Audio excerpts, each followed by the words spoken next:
Ladies and gentlemen, boys and girls, welcome to the Close Aviation and Flight Simulation Show. I'm Johnny with a very, very special guest, but we're going to get to him in a minute because I'm going to build the suspense with the drum roll. So cool. Definitely looking forward to it. You guys, hope you guys had an awesome weekend tail end of the weekend thus far. So of course, we got to bring in the team here.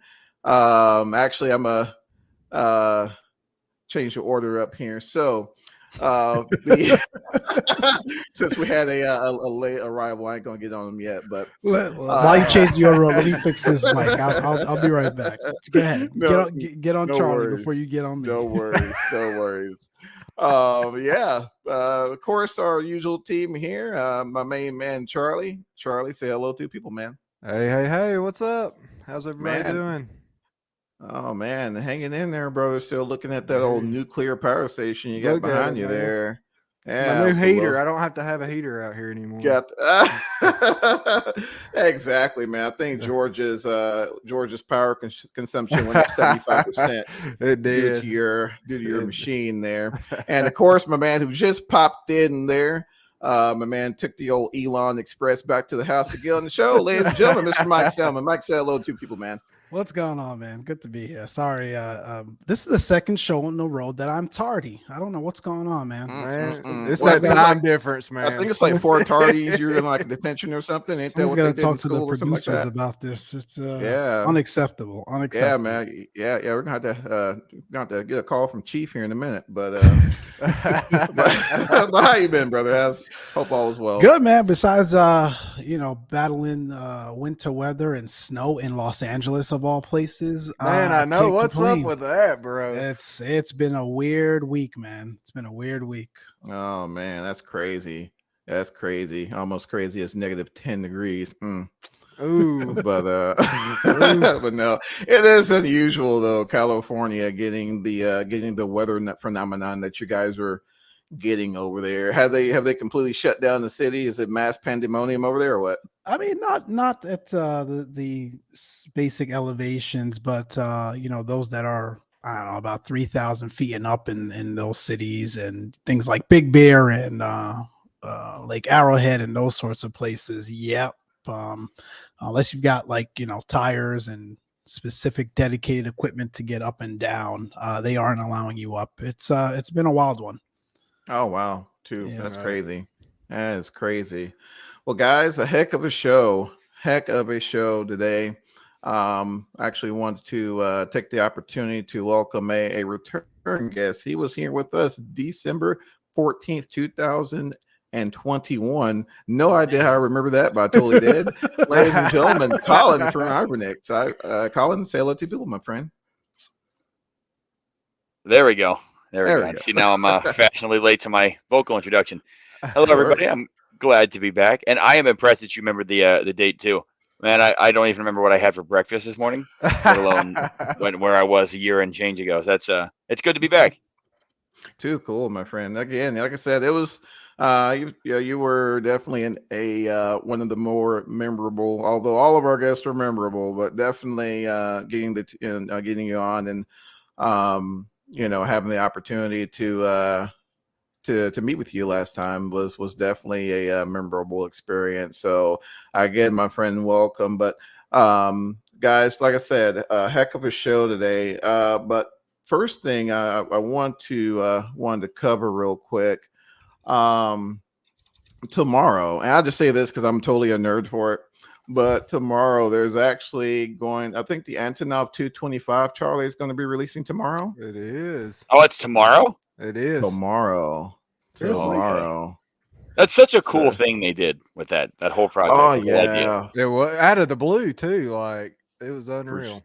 Yeah, for sure. So, definitely keep an eye on that. I'll be on a plane, but, definitely look out for it. And I'll be checking the socials for all the screenshots. So just want to get that out of the way. But going back to our guest there. So I know a year has flown by since the last time we spoke, Collin. Yes. As far as what the team has been doing, and because I know there was a recent release regarding some pre-orders that some users, I guess, had some opinions about. Yes. So tell me how all that transpired. Pre-sales. So, oh man. So yeah, we just did, I guess for anybody that's not familiar, we'll start from the top. So we just did a pre-sale in December of our up and coming AMD 11 simulation. That'll be both MSFS and P3D. So we did the pre-sale, and it's kind of, oh man, where do I want to start? So I want to kind of address a question I know we got asked. The thing about a business, right? Any business you seek to make money, right? Ultimately, you can do great things and have a good time doing it, which is why we do what we do. But ultimately, we also need funding to operate, right? And the pre-sale was basically a way for us to do that without just asking for free money from people, because these planes are really hard to develop and they take a long time. They are, I mean, we're going on, I think, what, 2.5, 3 years on the MD-11 now, and that's actually, for the amount of work that we've done on it, fast for what it could have been. So, for our case, we were looking at it going, you know what? Well, we're 6 months to 9 months at least away from release. But what's wrong with us moving some of that income up a little bit, pays the devs a bigger income, a year in advance, but we did it limited, right? For a couple of reasons. Number one, we're not done, and I don't want us celebrating like we're done, because that's not what the pre-sale was for. So we kept it to a limited number where, okay, it's a nice bit of income. Obviously, the math is pretty simple. As we made $80,000 from it, and with that money, we then said, okay, cool. Now we're going to make sure that this thing absolutely knocks people's socks off. The pre-sale, we did something kind of unique though. We had talked initially when we started the project about what variants we were going to do, and obviously the MD-11 is now known for its cargo operations, but it was once a passenger plane. So we knew out of the gate for sure we were going to do passenger and cargo. But of course, that's kind of the high level, simple explanation. There's more. Then there's the factory freighter, the Boeing converted freighter. There is the combi, which I think there's only like 4 of, so we didn't do that. There was an ER that there wasn't very many of either, that just had an extra fuel tank that gave us some extra range. So we early on in the project had axed some of the few minor ones from the agenda anyway, because we looked at it and went, okay, 98% of the fleet, let's say, wasn't this way. We're gonna go with the 98% majority here. But then we looked at the pre-sale and said, okay, what can we offer that is not impossibly complex to make for us, right? Because if we do a pre-sale and then cost ourselves an additional 80 grand of development time, what did we gain? For sure. So we had to pick something that was achievable in a reasonable amount of time without a huge overhead. We also wanted to pick something that was meaningful to the pre-sale people, so that way they feel like they got something. But we also wanted to pick something that would not be horrendously missed if you didn't get the pre-sale, because I know I've seen all the awful, it was Indiegogo and Kickstarter and all these games come out and do crowdfunding. I've seen that go really wrong a lot of times, right? And I completely understand that there were a lot of people that had reservations in pre-ordering something like this, and that's fine. I even told people, if you're not 100% comfortable, don't buy it, please. I don't want to hold you hostage, and I don't want you to be nervous with your investment. Which is why, and that's really what we considered it. We considered it an upfront investment. You're paying in advance. You're getting something in the end, totally optional. But we had a hard time, I think, and a lot of people were bothered by. I think one of the main things we saw was their complaint that, well, what, I'm just not going to get the ER because I didn't give you my money in advance. And the answer is yes, really, yes, that's exactly what's going to happen. But you weren't going to get an ER anyway, because we weren't going to do one at all. We added this to the ticket specifically for the pre-sale. So nobody was ever going to have one anyway. So now if you chose to do the pre-sale, you got an extra thing, but we weren't taking away from the project. We would never do that. I would never take away from what we had already planned and put it behind a paywall. That's just not the way we do business. Wow. And again, when we first saw the news drop, right? There was of course, there was the big uproar regarding it. In terms of the ER, and we also noticed that and personally, I think it was very tasteful the way it was handled. We noticed that there was a certificate that was also delivered to the users. What was the motivation behind that, or the inspiration to bring about that? The certificate specifically? Specifically, yes. Well, I'm looking at it through the lens of adding value, right? Because you're going out of your way to buy something potentially, at least 6 months in advance. And we were really clear about that, like even on the product page. I guess this is a thing you're going to get in the future. So one of the ways it maybe is a little gimmicky, and I'll own that.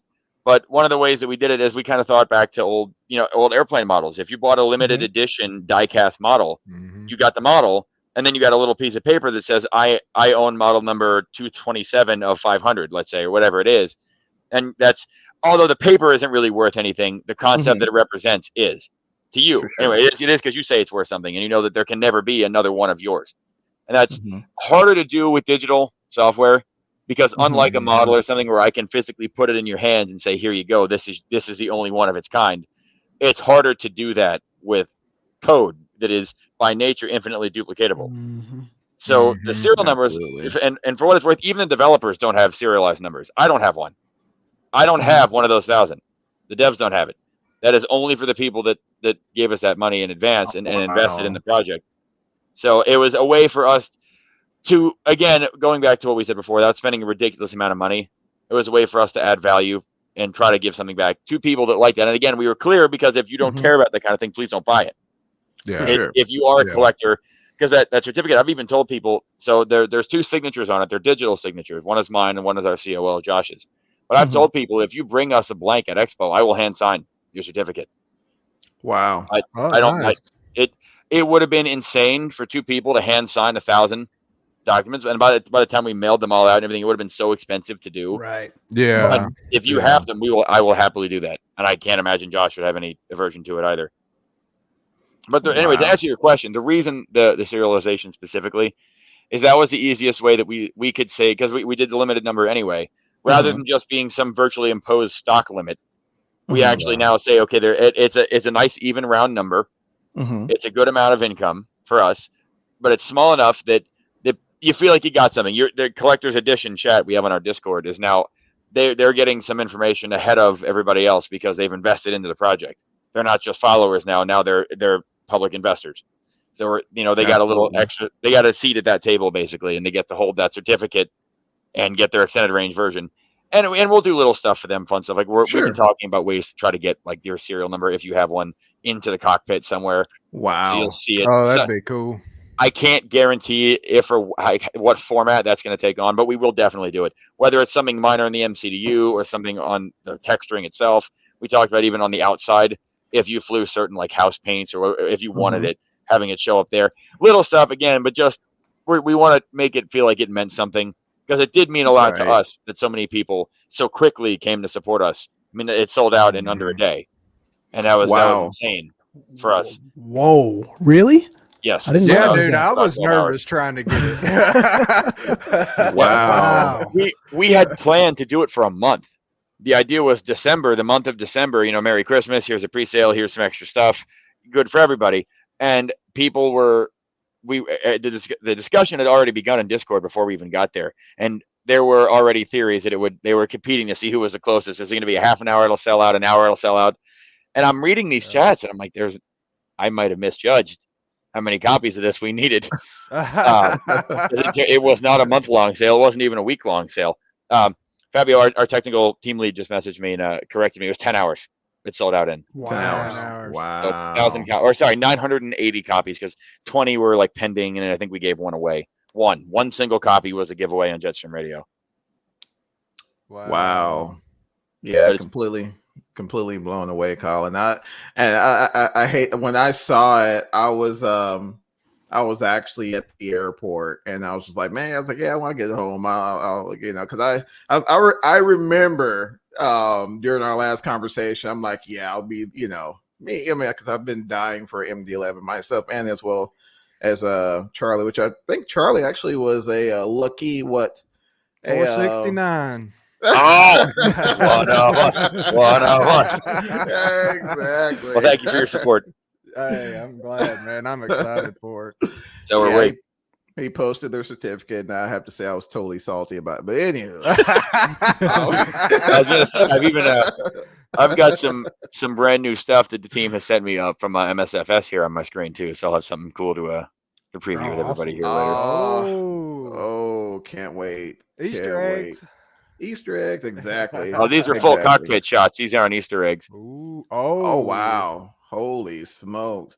As far as the project as a whole, Collin, have you guys been making pretty good headway as far as you guys' roadmap? I know, again, the last time we talked, you had gave us kind of a rough overview in terms of, the project and, where you guys expect to, be at, a particular point, this year. Have you found that, things, tended to be kind of clicking along, or have there been some roadblocks here and there?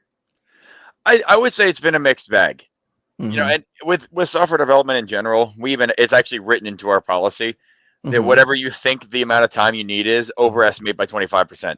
Absolutely. It's just written into our policy this way because that's just how software is. Absolutely. So I would say some degree of technical struggle was kind of anticipated. And there always is. However, what wasn't is we did learning MSFS. I think it's become popular to hate on MSFS for some degree. Yeah. And I will say I kind of fell into that trap myself, where I was really quick to express more negative views of it. And as I've got into it over the last year, I've actually started flying with it myself. I've done some get regular flights. I figured I need to understand the platform I'm working in, right? Yeah. So, and I finally understood as a consumer what the hype was. And I will say, I think that pushed us to work more heavily in MSFS, but that is where some of the challenges really came in, because we did run into a few unexpected ones. A few were minor hiccups in the SDK, which, as much as I know I had some very mixed opinions last time I was on the show, I want to give them the credit they deserve since then. Credit to Asobo and the team over there for promptly and thoroughly fixing several problems that we found with the SDK. They have not made any attempt to get out of it. As soon as we can prove, like, hey, this is what we're experiencing, they look at it, they say, yeah, it shouldn't be that way. They fix it, and the next sim update, we're good to go. Wow. So that's been really amazing so far. It has slowed us down a little bit, but again, that type of an arrangement, it would be a little bit hypocritical of me to complain about, the product, because the developers are doing something. They care. They're showing that they care. Yeah. That helps. Yeah. But where we struggled the most was displays. What a nightmare. What an absolute nightmare. So going back to the beginning with this plane, we did something really different. And rather than building it in the sims, the code didn't even hit a sim for probably the first 6 months that we worked on it. Whoa. Wow. And we have to, and I know I went into the great detail about it on the last one, so I won't, I'll tell a different story this time. But in short, we developed this kind of assembly line model of making things instead of having it in the 717. What we did is we had the model was made, got it in the sim with at least enough texturing that we could see the labels on the switches and whatnot. Right. And then we started coding from there to get it done. And that means that you've got this huge lead time while all the artwork is being developed that the programmers are basically waiting, and it creates this really tight coupling between the two. And now that's kind of how it's always been, as far as that's how it was when I came into the industry. We developed something for the MD-11 that lets us run the code like a desktop trainer with no sim at all. So, great technology, accelerated development by like 50%. Like there are times that I did the entire hydraulic system from the ground up in like a week of full-time coding. Yeah. With this system. Because there's no sims, there's no CTD, there's no loading, there's no switching planes, there's none of this. There is load up, test. You can drill one scenario 100 times in the time it takes me to load my sim 10. Wow. So you do that math, you're like, okay, great. However, what it does an absolutely abysmal job of doing is recreating the technical limitations and challenges the sims impose. So we wrote a friggin' fantastic desktop trainer. Displays looked damn near 1-to-1 with real life. It was dead on. Popped it in P3D and got about 6 FPS with it. 6. So yes, we were counting seconds per frame at some point. And we had to step back and kind of look at the code and go, where did we go wrong? And of course, we started doing our performance profiling. We figured out really quick it was the displays. Right. It took us no time at all to pin down what it was. Mm-hmm. But then the even harder decision of, okay, well, that's not working, so what will? And we had to redo it, which is why you've seen a bunch of colorful or blank displays in our previews recently. We had to redo the display, the back end of the display technology from the ground up. So we switched from an older, so it was a weird system. MSFS's rendering technology is, to non-programmers, it is basically the code structure looks like what we've been using. They built it to kind of mimic what developers coming from older projects are going to be comfortable with. Right. So it looks similar. And from the information that we had when we talked last year, we hadn't dipped our toes too deeply in MSFS yet. The very basics, just enough to make sure like that the proof of concept worked. And then we continued in our independent studio. So when we got into full scale testing with fully implemented displays and full systems is when we saw these limitations. And we were using what was actually an older technology because it's the one that MSFS mimicked. The thought being, we write it once, get the same technology in P3D the way it's always been, but get that same code to compile with minimal to no changes in MSFS. That was our goal. We were flying that flag from the rooftops since the beginning of this project. One code base, one set of assets. We're gonna be the ones that figure out this workflow and do it for both. And now I know why people don't do that. It ended up becoming impossible. We at some point had to give up on the goal of one code base, and now it's 90% one code base. So that 10% is where we've had to branch off into specifics for each platform. Now, the beauty of it is the way we write our code, it is really easy to move around anyway. Easier than it would have been. So the 717, this would have been a show-stopping problem. Had we got to this, had we been at the stage that we are now and realized that the 717's displays had to be rewritten, it would have been show-stopping. Wow. My goodness. Holy cow. The team size that we have and the skill of our team members and the technology itself let us take that in stride, basically. And the same is true with the systems. We did something similar recently with the systems where we decided, again, we did the initial code, it worked, and then we were looking at it going, okay, now let's add the breakers, let's add this really granular simulation that we've been promising everybody. Same thing. Under load, we were down into the single-digit frames again. So we did the same thing. Went, okay, cool. We're going to rewrite the back end of it. But everything we've done, when we code these things now, we don't say we need hydraulics. We say, what is a hydraulic system? Well, it's a simulation of connected pipes and valves. Okay, so let's simulate the valves and the pipes. So we do that. So it's once we have that, it's easy enough to say, okay, this pipe goes here, this valve goes there, this pressure transfers here. That doesn't have to change much, which is why we can keep trying these new things and we're not going backward because the logic is not changing. All we're changing is how what we're simulating the wires with. This is one that's been slowing me down recently is the electrical system. We wrote a system to simulate a circuit, really. So this system that we created, the way I've been describing it to people is we set out to make a shovel and made an awesome rake instead. And that's the easiest way to describe it because we made this system that basically will blindly figure out. So you could have an environment where you have a power system and you plug something in your code, and the function isn't literally plug in, but the code is very similar. You see us basically plugging it into the system, and then it will blindly figure out what else is plugged into that system and get power from the most reasonable, like the most reasonable choice. Wow. Great. Problem is, it was causing it to evaluate like several thousand possible paths every frame, every second. Oh, wow. Oh, good grief, which is murder on the CPU. Yep. Because every system, let's say now, and this is an awesome piece of technology to have for a different application. Because if you think about this, let's say let's think game engines, right? Let's say you want to simulate an electrical system in a game engine. Rather than doing what we were doing and using this system and basically probing out into space to finding all these paths every frame, that is not effective. It's very effective, but it's not performance friendly. The way you can do that is in like a game engine. Every time something changes, do that once, evaluate all several thousand possibilities, know you're right, and save it. We can't do that in the MD-11 because it's dynamic. It's constantly changing. As generators come on and offline, as load values change, as demand changes, so does the way that the electrical load propagation has to be done, right? And we want to get that right.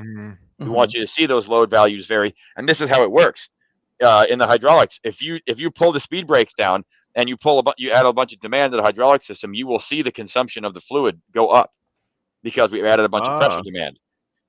Same with the electrical load system. None of those values are fake. Now, whether they're the exact, amps and voltages that the real plane is, I don't know, because I can't go with a voltmeter into the electronics cabinet and test the wires. I think I'm going to get arrested if I got close enough. But the idea is when you see that load value go up, it's not because we just did math.random. Your load value went up because something else is using power.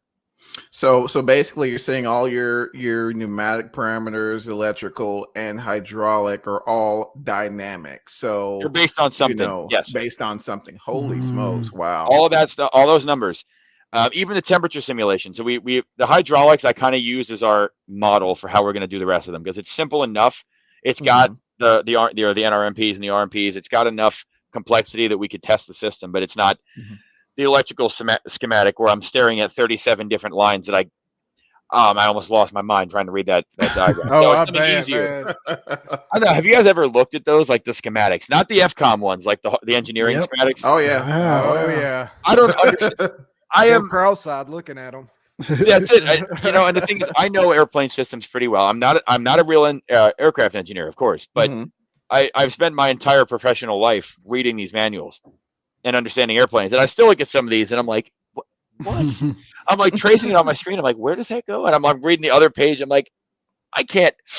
No, so that's why we use the hydraulics. It's because one didn't make me go gray immediately. So we tried it. And yeah, I just saw the comment come up. Yeah, it's a simplified diagram. So these diagrams that make my vision get worse and make me think about getting Rogaine are the simplified ones. These are simple. Wow. So I can't imagine what the full complexity one is. But no, so the hydraulic system, right? We tested this and we said, okay, we're going to build everything out right.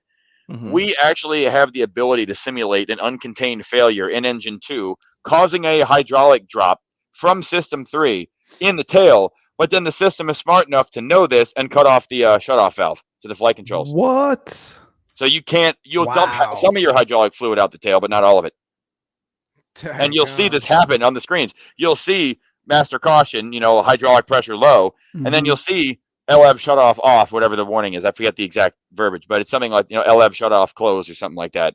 And you look at the display, you'll see, okay, cool. I've got system 3 pressure, system 1 pressure, 2 is empty, 3 is at half quantity, but it's cut off. So I'm using backup like standby power on my rudder, and I can't remember if the rudder's involved. I think it is. I think it's the whole tail. Either way, little details like that I'd have to look up. I don't want to give you bad information, but the concept is the same. And we tested that, and it works. Like our simulation of pressure is based on how much hydraulic fluid you have. It's a function. So when that fluid hits 0 mathematically, so does your pressure. And that kind of concept is seen across throughout all of the code. The simulation for the radios. My the guy's name is Pedro. He's a very good developer. He's working with us doing all the radio navigation. But the way we did it is I said, okay, here are my requirements. It needs to be able to be tuned via ABC and needs to be able to output this data and receive this data. And he's building this like an independent unit. And he's going to come back to me and plug it into our systems. That's how they all work. The IRS is its own independent simulation. The FMC is its own independent computer that are all plugged into each other. And that's why it works the way it does. That's why everything is so damn slow. And I feel bad. I can't wait to show everybody all of this stuff in the sim. But that is really going to happen like months before release. Like you'll see everything alive in the cockpit and like potentially, I just say potentially so I don't get quoted on this. It's the kind of thing where you might see the whole cockpit alive, and a month later we're talking about flying it gate to gate. Like it's going to be a really short window of full cockpit previews before we're flying it. Wow. So that's interesting, and I want to ask a question for 2 reasons. One, I'm not that in tune with development and aircraft development overall, but 2, because of some of the information and comments that we've heard over the last 2 years about Microsoft Flight Sim 2020 as a platform in general. The way you've designed these systems and have coded these systems and the way you've explained it to us, how much of that is dependent on 2020's core platform? I'll let you answer that one first. 5-10%. Okay. So is it safe to say you've developed it that way because you can sort of structure your development and sort of not tie your entire sort of roadmap and timeline to 2020 as a platform and allow you to sort of get to those core features a lot quicker? I have to say no. That is now one of the reasons that we continue to. Okay. That is the reason that we continue to do that sort of thing and push to make it more advanced. But I would love to take credit for great future thought initially in that design, but I can't. Really, the reason that we did this is it dates back to the 717, and we did all of that stuff. The 717 is a similar concept that maybe only 5 or 10% of its code is actually related to the sim. And it's because it's the only way to do it right. The sims simply don't have enough options, or in some cases, in some cases, the simulation is straight up wrong, or just very, very simple compared to what you would need to do something like the 717 or now MD-11 correctly. That the only option we saw was do it completely custom, because doing it wrong wasn't an option.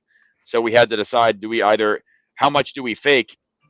And we tried this. So a great example of this is a navigation radio system in the 717. If you've ever used it, it's horribly clunky. The nav radio, it does work, but your VOR tracking is questionable, and the way the AP modes is, like, in general, it just feels kind of jank. Right. That is one of the few systems that we actually tried to interface with the default stuff. Go figure. The one we interfaced with is the one that's horrendously clunky and jank. Alternatively, something like the electrical system in the 717 is bulletproof. Works exactly like it's supposed to by the book almost every single time. Totally custom. That uses exactly zero code from any of the sims. Got it. Wow. Okay. So yeah, the reason is for technical accuracy at its lowest level. Second would be for now maintenance and platform agnostic support. Yeah. And I think we've seen that across, many of the high fidelity development products that we see come out here across the community for all of the platforms, right? The major platforms, X-Plane, 2020, and even P3D, depending on sort of the future of that and where you think that lies. But I think like that is that's consistent with what we've seen or what we've heard from all the developers as they approach sort of their designs and their development towards these add-ons, high fidelity add-ons, such as the MD-11. And I think that's exciting. I think that's great for the community overall. I mean, just in the context of familiarization, and we talk about this all the time, utilizing the sim as a jumping point to go do something in the real world, whether it's to go be an engineer or go be a pilot, right? I think as close as you can get that to reality, the better for everyone. Yeah, I would say so. And I as much as I love to hate on some of the projects sometimes, or some of the sims, I think it makes sense too that if you're talking about something like this, it's going to be impossible for someone else to guess what you might need, right? Like there's no way, if I was going to make a simulator, I'm not going to pretend that I would get it perfect and know what every single plane's going to need. They have done an adequate job of giving us at least even footing to start our work. That's all we want. I don't need you to hand it to us. I just need a place to do it that I know it's not going to crumble beneath my feet while I'm building the tower. You need somewhat of a foundation. Yes, that's absolutely. And I would say that was maybe the biggest thing we felt we were lacking with MSFS initially, was that strong foundation. Now we've got a much better understanding of it, and it has also been more refined. So now it's not as much about, working around bugs as it is just understanding the platform. Absolutely. And it seems to me that the Asobo team has been, and correct me if I'm wrong, keep me honest there, Collin, seems as if they're a little more receptive to developer input than dealing with. Okay. Yeah, they recently, I'd still definitely get the feeling that they kind of have their own objectives that they're working toward, which stands to reason. Sure. But I will say that in dealing with them, yes, they do seem to genuinely care whether or not the platform is working correctly. And when we can demonstrate something actionable to them that needs fixing, they don't seem to have any hesitation in doing so. Wow, that's great to hear. I don't think it was always that way in the beginning. Nope. We felt like we were a little more on our own in the begining, and it seemed like those complaints were heard. That's great to hear. Wow. Well, going to our audience here, I was on a live stream actually from saw Delano, which I'm not sure how much you can get into this, Collin. But when will the MD-11 be entering into the beta testing process? So this one is one of those things you've kind of got me pinched because so our pre-sale agreement with the public says that we have to have something out to you all by September 30th. It needs to be released this year. And we also, I can't remember. So again, if I'm wrong, don't quote me. But it's either 60 or 90 days that we promised our pre-sale customers would have access to it prior. So that means there needs to be, per the agreement we've made with our customers, there must be something flyable, usable by consumers by the end of June. We're working very hard to make that happen. And I don't see a reason why that'd be a problem.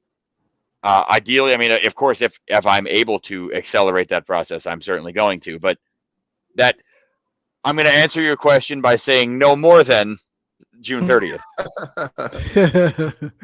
And that'll be a great announcement from you guys at Expo. Oh man, I'm looking forward to it very much this year. I think, fortunately, I think we're going to be in a position to potentially make some announcements, or at a bare minimum, at least show people some hands-on demos. And yes, I see that the question just came up. If you don't mind, I'll just take that one while we're in the middle of the sentence. Yes, we are going to go to Expo. We want to be there. We love being part of these things. We love being out in the community. It's a huge part of why we enjoy doing what we're doing. So we can't wait to be there. And we want to be able to have people come in and fly the MD-11 and be hands-on. And of course, there is a discount for your registration. If anybody is hearing this going, you know what? I want to go bother TFDi at their booth. If you had that burning question that you just can't wait, and you want to ask me face-to-face so we can't just close the tab, come see us. You get 10% off with their the Closed Traffic podcast code here. I believe Jetstream Radio also has one. But I think, I'm not sure I don't know what the percentages are, but this is your show. I'm going to push your code. No, first of all, we appreciate that. But I think we're all pretty much so for all of the participating podcasts and sponsors for the event. I think everyone's code is 10%. So okay. Unfortunately, you only can use one code, but we we appreciate you doubling up like coupons, man. That's totally what I'm doing. Hey, sometimes every time I check out on anything, I always see if there's coupons available. I'm sure. I'm horrible at couponing. My wife does it. She's really good at it, but I always forget about it and get frustrated and just say the heck with it and go ahead and pay for it. So I don't know. That's it. That's me.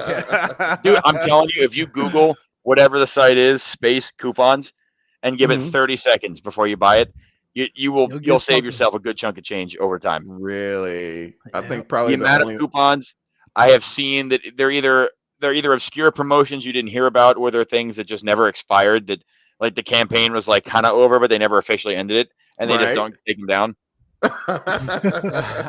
and turnabout's fair play for what it's worth. People have done this to us and approached us and said, "Hey, I figured out we had a guy that I ended up hiring him eventually." He doesn't work for us anymore, but years ago, one of our guys figured out, I believe it was either the format for one of our coupons or the link structure for what the product was going to be. Or no. Sorry, I do remember now. He was a beta tester, and we gave a month coupon for 100% off to Smart Cars Premium.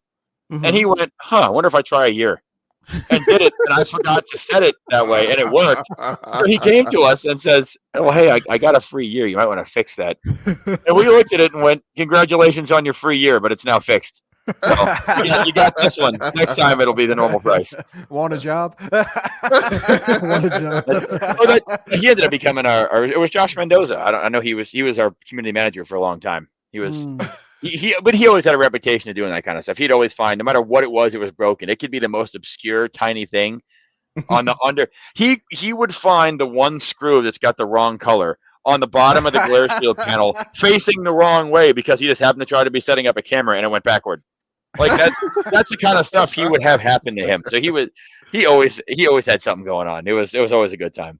Oh my goodness, that's a great transition into the another question here from Stefan Albers. I think he means how far along is Smart Cars, and I don't know in what context, but if you could provide an update there. Oh man, I don't think anybody has the amount of time for me to get on the soapbox about Smart Cars, but I will try to condense this down into something we actually have time for. So the reason we've actually been a little slow too on the MD-11 is myself and Fabio are helping to lead the end of the development on Smart Cars 3. So that should answer your question as far as how far out it is. It is not very far at all. We have a tentative date within the next 30 days internally when we're going to begin alpha testing, which will precede beta testing by weeks or less, we anticipate. So Smart Cars 3, I'll give you the short little rundown. I've just been excited to give somebody this explanation. We did with Smart Cars 3. It's not a program anymore. It is a program that you run on your desktop, but that's not all it is. We wanted to make something that was basically maintainable by everyone, not just us. Because the limitation with Smart Cars 2 is, although it did some things at the time, it is old as dirt now comparatively, and we do know that it is lacking some of the UI styling and features that have become standard now. It lacks. But at the time, it was cutting edge. And Smart Cars 2, when it was new, did a lot of really cool things for the VA community that had never been seen and did them better. But it had a limited scope, and there was things within its purview it did really, really well. And it basically said blankly, absolutely not blinder vision to everything other than those couple of items. And that made it an extremely effective tool for what it was fit for, but useless for everything else and completely closed down and locked. So that created issues for some of our customers where they would want to do these really cool things with VAs, where they would have different divisions or do, dispatching or do whatever it is. And it left our customers basically having to decide, do I want this cool feature or do I want native Smart Car support? And we set out with Smart Cars 3 to eliminate that question. And we succeeded. Smart Cars 3 has a plugin system, which at a glance, so do a lot of other things. All of the things that you're going to use in Smart Cars, with the exception of like the radio player and the login and like that kind of stuff, all of your core stuff, your booking, your flight tracking, your chat, all of these things are plugins. They're made by us, but a third-party developer has the same level of access to edit Smart Cars as we did when we made the chat. Oh, wow. So the idea being, and the deployment process now is there is none. So as a client, you purchase and you have it. There is no building. There's no waiting. There's none of that. And as a developer, you can upload and deploy your plugin to all of our Smart Cars users with one button. Oh, wow. Wow. Holy cow. So you can have a web application. A lot of thought and work into this, man. That's awesome. I tasked Giorgio and Tien are the devs responsible for the plugin system, and I want to give them their public credit where it is deserved, because I set them out with the task years ago. Now, about 2 years, and said, look, I want this application to be cross. Oh, and the best part, with some minor tweaks, it'll be Mac and Linux compatible. Wow. Forgot to mention that one. So we have created a system that ideally there should never be a Smart Cars 4. Not because it won't update, but because it will continuously improve itself through our own additions. And let's say TFDi decides in 5 years, okay, we're not going to update Smart Cars anymore, which is a possibility. Things end eventually. We would still support it, right? But in 5 years, we might say, okay, we're done making plugins. Doesn't mean the community is. We'll still run it and update it and make sure that the servers are there and like that it's being supported. But nothing stops the VA in 5 years from developing their own completely custom set of tools, or taking half of, because we're going to open source a good chunk of our first party plugins, just so other developers can see what we did and how. We're of course going to have documentation and all that and videos. We're planning a whole campaign. I don't want to show too much of my hand yet, but we have a whole campaign planned to help educate about this plugin system and encourage people to get involved and make it theirs, really make it theirs, not just tweak some settings. But the thing is, 5 years from now, nothing stops a VA or a flying community. And that's the thing is, I also want everybody to be thinking bigger here, not just VAs. I'm going to leave it at that. But there are big goals for Smart Cars over the next couple of years, and we're starting by making it, like I said, something that anybody can bend into a tool that suits their exact needs without having to redo any of the stuff that we've already done. So you take full advantage of our chat, our logging, our cloud storage, our authentication, our security. Take full advantage of all that stuff. Just do what you need for you. Don't have to build anything else. Wow. Dang. We're really close now. That's awesome. I think like we've used so many applications and add-ons and plugins in the flight sim / aviation world today. that I think if more developers took that approach, the world would be a happier place. So are our rigs. Yeah, right. It just takes so much. It takes the burden off of you all to consistently have to release updates for a platform or release something because a new update has come out to a sim that is utilizing that plugin or that platform, and you just give and provide a lot more flexibility back into the hands of the consumers or the third-party devs. That's fantastic, man. That's because awesome. I know right out of the gate we're going to use it for testing for the MD-11. We're going to make a custom plugin that is for smart cars specifically for the MD-11.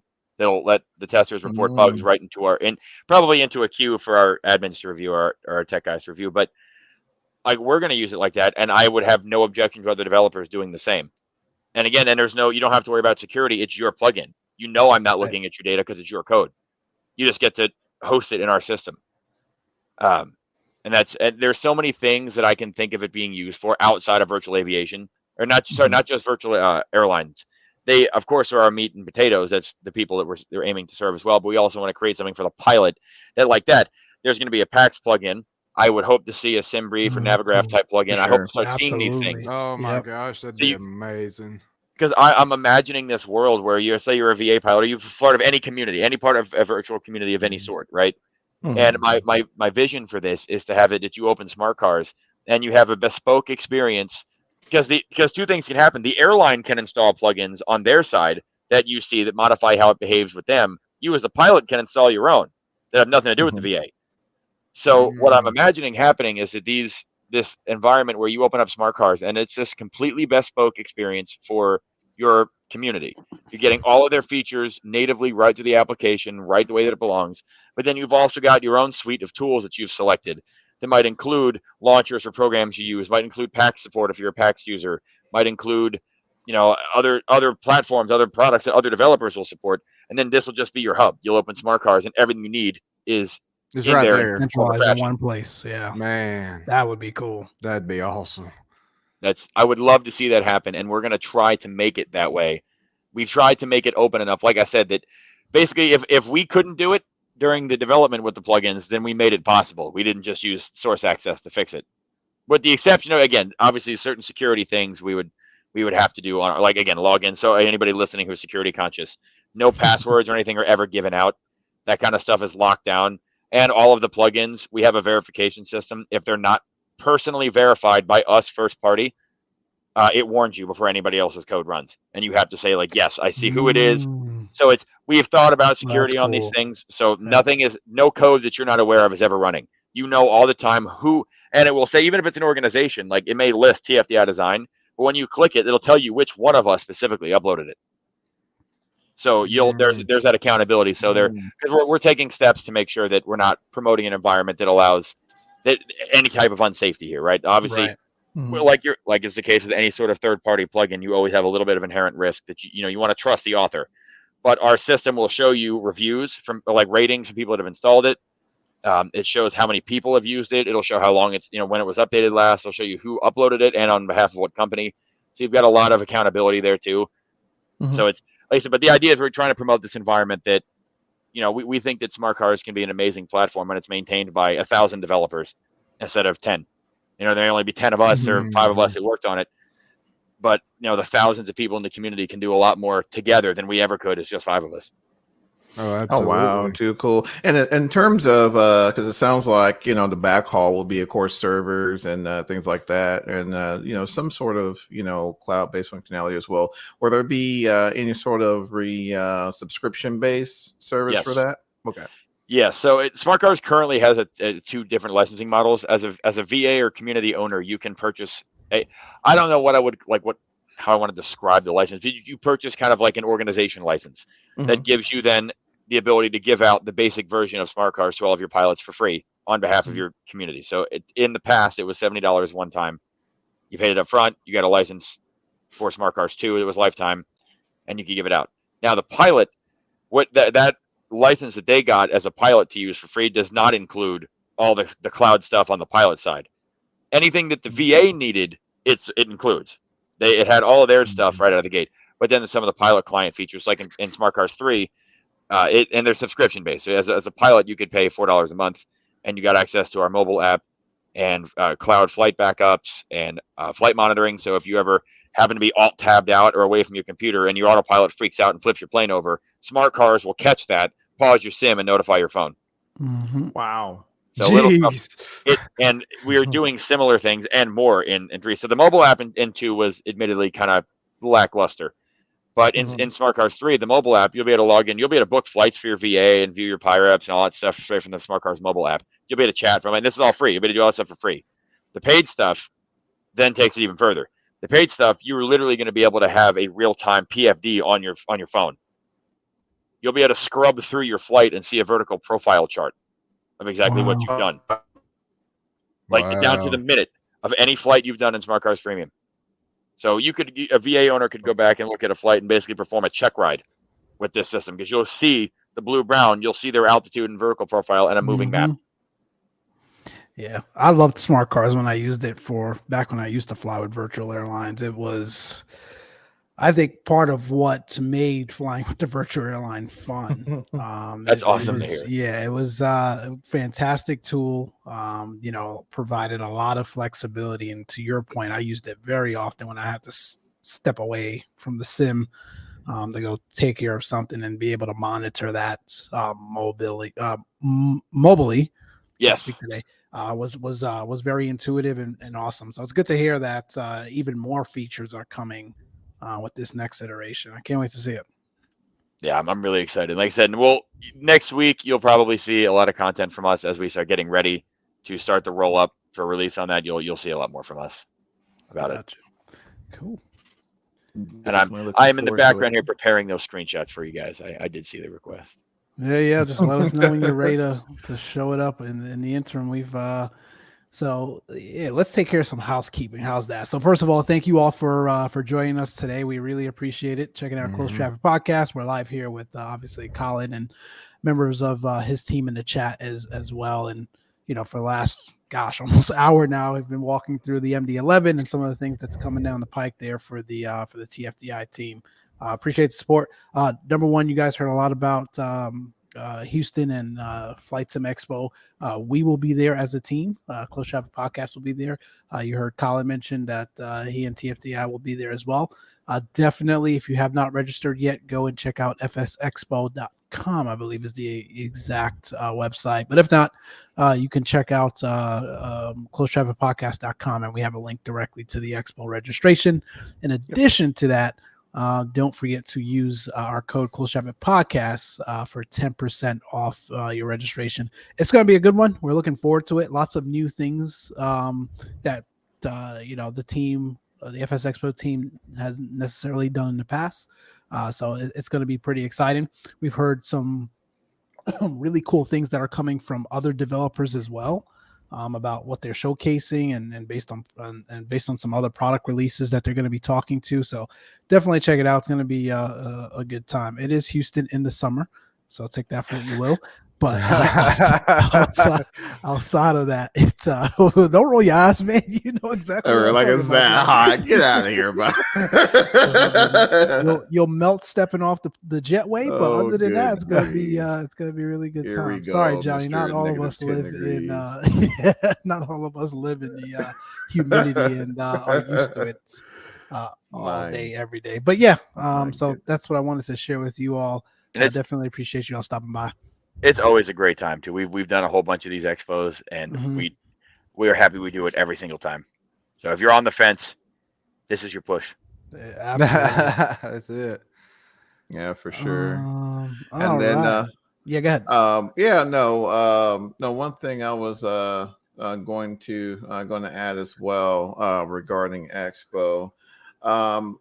Definitely take the opportunity for some earlier flights, as with the Houston being in the summer, there tends to be a lot of weather related phenomenon. So if you have the opportunity to get an earlier flight there, it would probably be in one's best interest to take advantage of that, because the weather does get kind of janky in Houston in the summer. So good call out from our good buddy commercial pilot, aka Check Ride Johnny. Oh, whatever, Mr. We FAA appreciate Examiner Mike.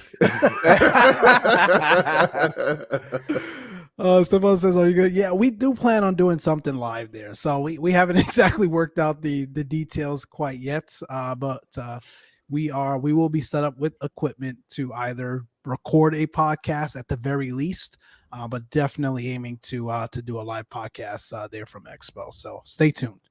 Oh, can I photobomb you? Absolutely. Let's get our whole team behind you guys while you're talking. You know, that would be awesome. Actually, we would love that. I'm good. I'm not inviting myself to your podcast. I couldn't resist the opportunity to make the photobomb joke. Oh no, you're always awesome. welcome. Everyone's invited to our podcast. You kidding me? It's gonna be a good time. Get the whole room gathered around each other. The whole room will have mics set up everywhere. That'd be pretty cool. Be awesome. Yeah. There's some things coming. I can't say Excellent. quite yet. How other folks are working through structure that with us and whatnot. But it's going to be a good time. Alex also mentioned you can drive from Austin, so there's that as well. It's a 3-hour drive. It's not terrible. So that's not. We've done worse for these shows. Exactly. So you can definitely look into that as well. Oh my! I know Josh, if he's listening, Josh Riley is listening. We did the Cosford show one year, and no way. Yes, and for some reason I seem to be allergic to booking direct flights. So because I shop, I had a hard time from Atlanta, man. Well, I shop by price, right? So because we're looking, because you got to think of my scale. If I'm sending 5 guys at an average of $1,800 a flight. Oh, yeah. Think about how quick that adds up, right? Yep. So, saving 10 or 15% on the flights over the course of 5 or 6 people makes a huge difference. Absolutely. So we typically have lower quality flights on the super long range ones like that.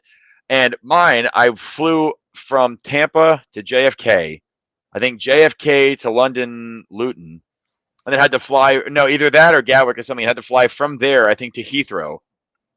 Wow. It was. I know it was some weird. We came in. I think it was actually the other way around. I think we came in, flew into Heathrow, and we're supposed to fly to Birmingham and then back to Gatwick and then drive to Costa or some weird Yikes. we were gonna do some awful zigzag. It didn't make sense.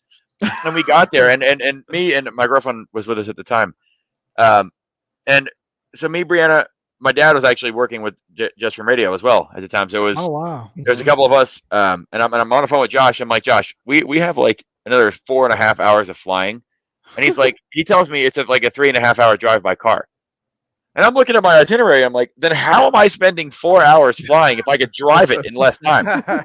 And I'm thinking, I'm in another country. We're gonna need a car anyway because I've got like 7 people coming to this show, and we have all this gear. I'm like, screw it. I'm just gonna rent the car, and then we did, and we drove it for 4 straight hours from like downtown, from like London, all the way to the Cosford area.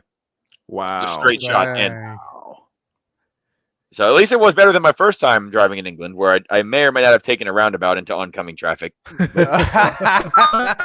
not hard to do there, I've heard. Big Ben.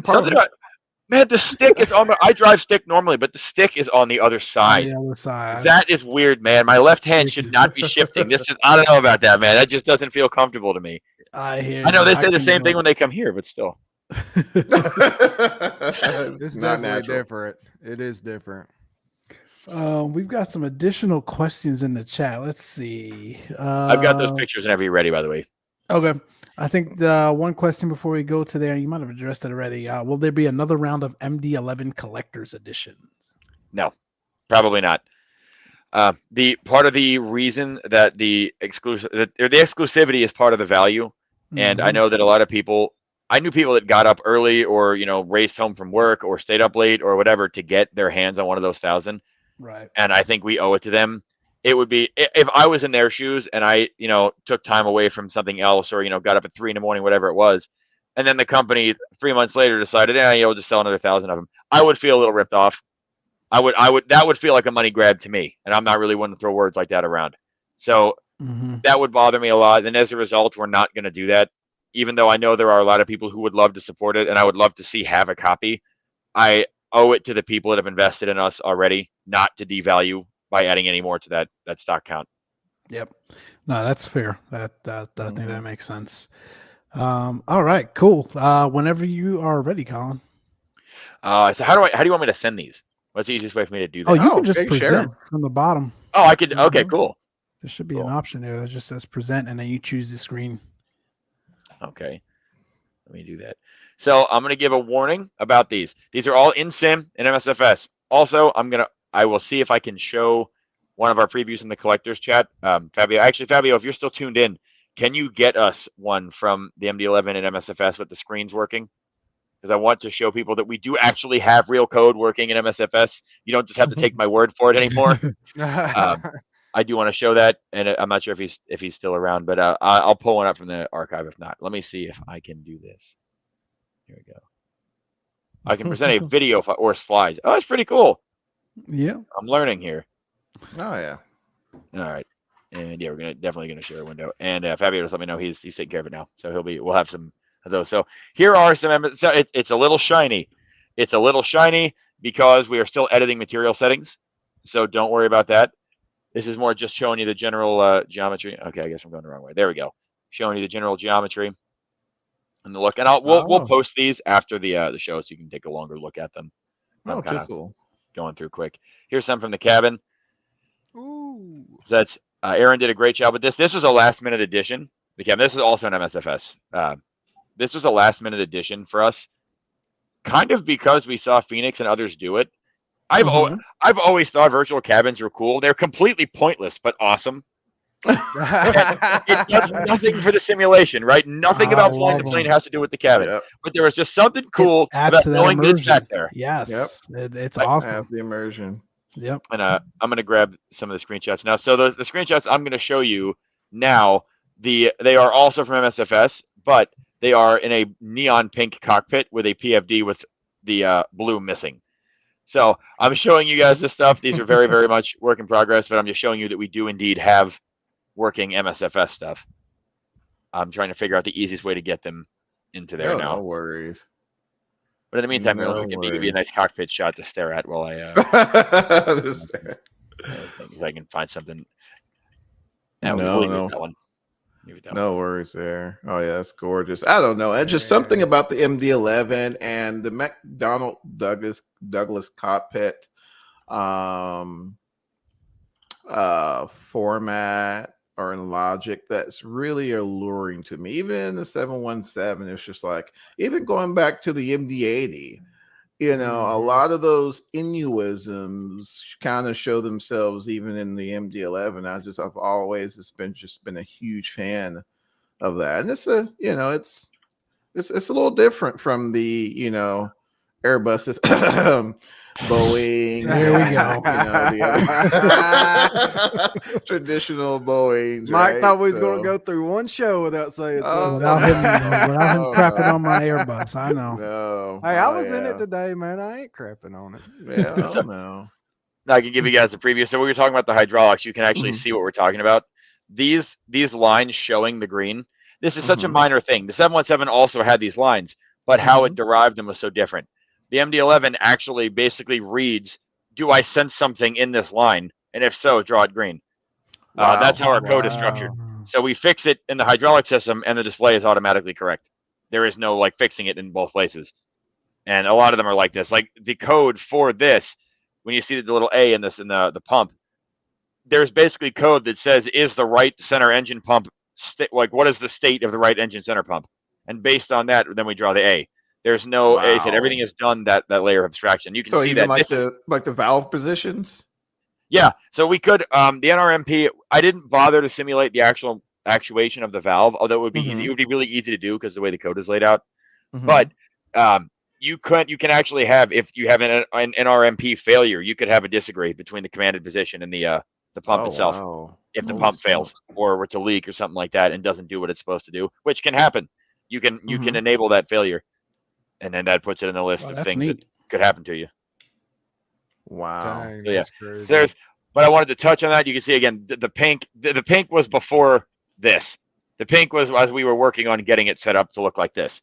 So I'm really, really happy to be able to show them together because this is what the collector's chat has been seeing. So anybody watching, you don't feel left out. The collectors chat, because it's a smaller controlled group of people with a vested interest in the project, I've had the ability to communicate much more clearly with them and be able to say, look, these things look like we're going backward. Please take my word on it. We're not. We're going to, but we've said to them, like, we're going to show you what development is really like. And development is not a straight line from start to finish. No. It is this. You average toward completion, but you have forward, backs, ups, and downs all over the place. And we're showing that to the collectors channel a lot more than we are to the public, because I don't want people that I can't speak to directly to explain where we are to see this and go, oh my God, why is it pink? They're never going to finish this thing and freak out. Yeah. And that's what, and it's reasonable. It would be reasonable if you were scrolling through Facebook and just saw that. You would be like, what the crap are they doing? Yeah, you would be justifiably concerned. But anybody that's tuned in, I want to make sure that I comment. That's part of the main reason that we're able to be more communicative with the collectors chat. A, I feel like we owe it to them. They have paid for something already. And B, it being a small group, I can make sure that the information is not lost in translation and we're not playing telephone with it. It's harder to do that when I'm talking to 50,000 people. 1,000 is easier. Not that our Discord is that big, that'd be amazing, but it's in general, if we post something on Facebook and blast it, it ends up everywhere eventually. Absolutely. That makes sense. Saul says, you trying to say the MD is better than the Airbus? Okay. Look, there's no point even arguing about this, because if you had a Venn diagram with Boeing on the left and Airbus on the right, McDonnell Douglas is right in the middle. Yep. They're the overlap of the Venn diagram. Exactly. So I don't even see an argument to be had here. You like Airbus, fly Airbus. You like Boeing, you fly Boeing. Yep. You like both, fly the MD-11. Exactly. If you hate both or like both, the MD-11 Fly the MD-11. Absolutely. You could hate it twice as bad, for all I know. But heck, I just like airplanes. I don't care what they are. No. I never understood the hate. I've flown both over the years. I've bought add-ons for both. I would buy happily the 330 from SFS right now. And I would happily buy the 777 just as fast. Ooh, That's the thing. I don't really I love both. And I think I will say flying on them, though, that's a different argument. As a passenger, I will argue with you about them as a passenger. Yep. And that's where sort of I digress from there, because I don't know how you feel, Collin, but the Airbus is leaps and bounds a lot more comfortable as a passenger, in my opinion. I've flown transatlantic on the 330 and the 340, and also on the 57 and 777. And I can say that with confidence, I had a more enjoyable ride as an Airbus passenger, both or all of those times. Yep. Yeah, I mean, you got to give credit where credit's due, right? And it's just I give Mike crap because he just as he rolls his eyes. Airbus for the win, and then I think again I think they both have their strengths and weaknesses as far as indeed pure cycles, the amount of cycles a lot of Boeing aircraft get thrown at they continue to run, to me is a testament. Airbus, based on their design and the materials that were used in their design, tends to allure to certain structural issues. But as from a passenger perspective, and I can say that because I have about 14,000 miles in about 4 weeks. Oh my God! So, I thought you were gonna say a lifetime. I'm like, I'm probably pretty close to that. This year. He's like this week. Yeah, it's been. This guy's been all over the place, man. Yeah, it's been a week. Jet Set Johnny's what they call it. Oh man, but yeah, I would say from a passenger perspective, Airbus by far. It's just, that's just the reality, and for some reason I always find myself on the 738, just, dang it. But then again, I love the MD-80, but there were certain areas in the passenger compartment where, they tended to be a little uncomfortable. So, I don't know. I guess that's kind of where, love-hate relationship kind of comes from, from an engineering perspective. The design of Boeing aircraft, they build a very robust airplane, in my opinion. But from a passenger perspective, I think that's where a lot of carriers really gravitate to to Airbus because one, of course, cockpit commonality, and the fact that it's a very efficient logic that they utilize, but also it's just passengers like them, right? So Yes. I give Mike a lot of crap, but it's all in good. It's all in good. It's all in good sport. All in good sport. So I'm glad we're recording this. yes. Mark the time. We'll refer back to it later. Mark the Mark date the time. time. Like you quoted Collin's first appearance earlier Mark today. the time, and I'll also mark the date when you send that MD-11. So. Oh man, touche. I'll be waiting. Yeah, we were talking about wanting to do a launch party, like getting everybody in. Oh, that would be awesome. That'd be awesome. Because so something I've heard from other dev studios, and this isn't even really a flight sim thing. This is a game thing. What I've heard of other big like AAA studios will do is they may run up to a release, right? Because it's stressful. It is very stressful running up to a release. So what I've heard of them doing is running up to the release and finishing. Let's say they're ready to go. Like on Tuesday, they're like, okay, it's done. We signed, sealed, delivered, gold master. I've heard them then saying, okay, guys, you're all off till Monday. Enjoy your week. Yep. And then they come back Monday, release it, and then they let it hit the fan because inevitably it always does. So, and I'm of two opinions there because part of me doesn't want to create an artificial delay that people could be enjoying the product with. But then the other part of me also thinks, okay, that could be time for the devs to genuinely rest, for the support team to prepare, and for us to really, as devs, to hype it up and enjoy the release with you. Because the 717's release was an absolute train wreck. From an administrative standpoint, not only did we experience a lot of technical challenges just with the servers throughout the day, but even like we, of course, knowing now, I mean, I was 19 when that plane came out, for what it's worth. So I had a lot to learn. But we thought we were prepared. We were definitely very wrong. And we spent that whole day, rather than being excited and having fun and, working with the community and seeing people getting excited about the product, we spent the whole day putting out fires and fixing stuff last minute under some of the highest stress a dev can be under, really. And it turned what should have, it was still a great day, but it turned it into much more of a job than it was supposed to be. Yeah. And I've thought this time about doing it differently. Obviously, the whole release date thing, we are further along in the MD-11 than we were in the 717 when we promised a date. And even now, like I said, even the release expectations or estimates. We will definitely have it to the pre-sale people long before we give it out to the public. We have to. But when exactly, again, we want to make sure the product's good. But I do think we might do that. We might take a couple of days, de-stress, get our guys ready to handle the day one support, and actually spend time with the community, flying the pre-sale, with the pre-sale, if it's a main release or if it's a pre-sale release, doing it with the community. I think that'd be really fun. And I can see that. I would love that to have you guys be part of something like that as well. I can see it being the whole community kind of together to get excited about it. Oh, for sure. Oh yeah, we'll be there with bells on. Excellent. We'll even drag Mike into it. What do you mean drag me? You don't have to drag. I'll be there, man. I will be there, front and center. Front and center. I just had a random thought, by the way. Yes, Mike, I think it might have been you that told me about the PAX issue with the 4K screen on the last stream. Oh yeah. I want you to know we have looked into this. It is still on our board. I didn't forget about you. We have tried. We've not been able to recreate it, but we didn't just forget about it. It's still on there. I went to another monitor. I think this is a 4K monitor. I don't even remember. It might be 1440. I haven't had the issue since I switched monitors.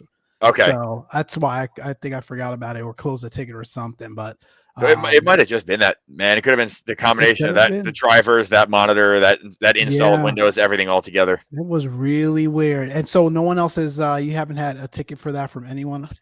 I think go figure. We've got 5 digits of PAX users, and I think one other customer one time reported it. Huh.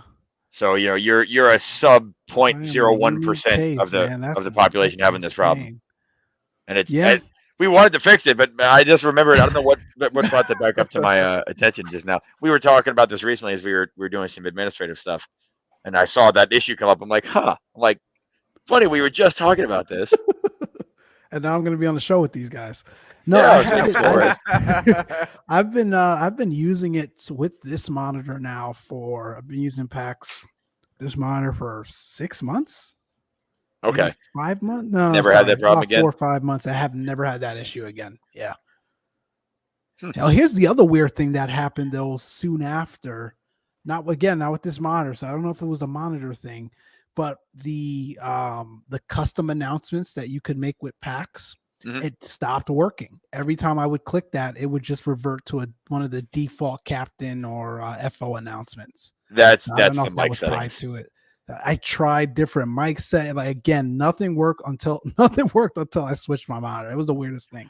That is Weirdest thing. No, you know what it is? Sometimes too, like those monitors will have like audio settings on them. They'll have speakers and stuff built in. It'll reset whenever you update your drivers. Happens to me every time. It resets all my audio settings to the monitor. So if there's something wrong with that monitor, that's possible. Or if you have like Nahim, I don't know. I don't want to like. There's nothing wrong with the software, but like the Nahimic software, like the Alienware audio management software, we've had a really hard time with those. They wreak havoc on audio software. Or like even Windows speech recognition, like we're not even doing what they're doing. We're just trying to use your mic, and it won't let us do it if it's running. If you close that software, reopen packs, works fine. Oh, that's interesting. No, I've got. I think I'm using MSI, my new computer here as well. Again, never had an issue up until shortly after that lag issue with the 4. Again, I changed monitors, and I haven't had an issue with packs at all since. So. Good. I mean, that's always good news. Yep. Excellent. Too cool. Yeah, Mike. I think the moral of the story is, man, we're just glad we got rid of that janky monitor.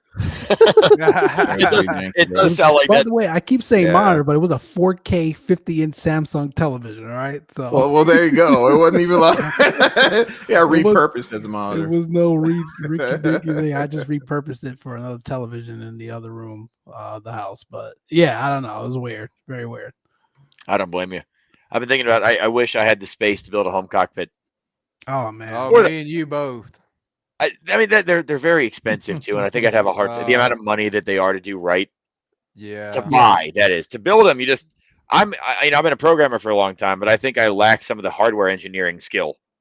There's a lot that goes into it, man. There's a lot goes into that. The biggest setback for me, or sort of holdback for me, has been like I love to fly a variety of different planes. Yes. So yeah. And it would be hard. Yeah, it would be hard for me to just as much as I love Airbus. Everyone that has been on the show before or have listened to us, Johnny and Charlie, know that they're hands down my favorite aircraft out there. Any Airbus series, particularly a 321. If I built a 321, I would get sick of it. I think.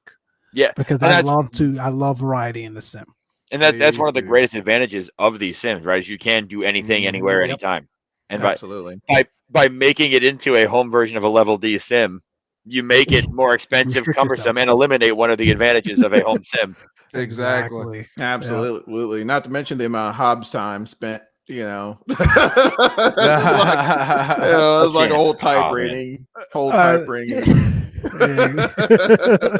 Oh yeah, I've thought about it, just building a shell.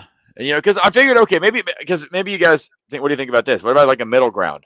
I thought about doing this, where get some wood, get some plastic, whatever you'd need, and build a shell that is like in the style of a commercial airliner, but just built yourself mounts where you could put a throttle or a yoke or a joystick or if you've got MCP panels, basically build yourself a modular cockpit because what I'm thinking is get USB hubs and mount them in certain places where it's really easy. Because then what I'm thinking is you have this one thing with a power plug and a USB plug.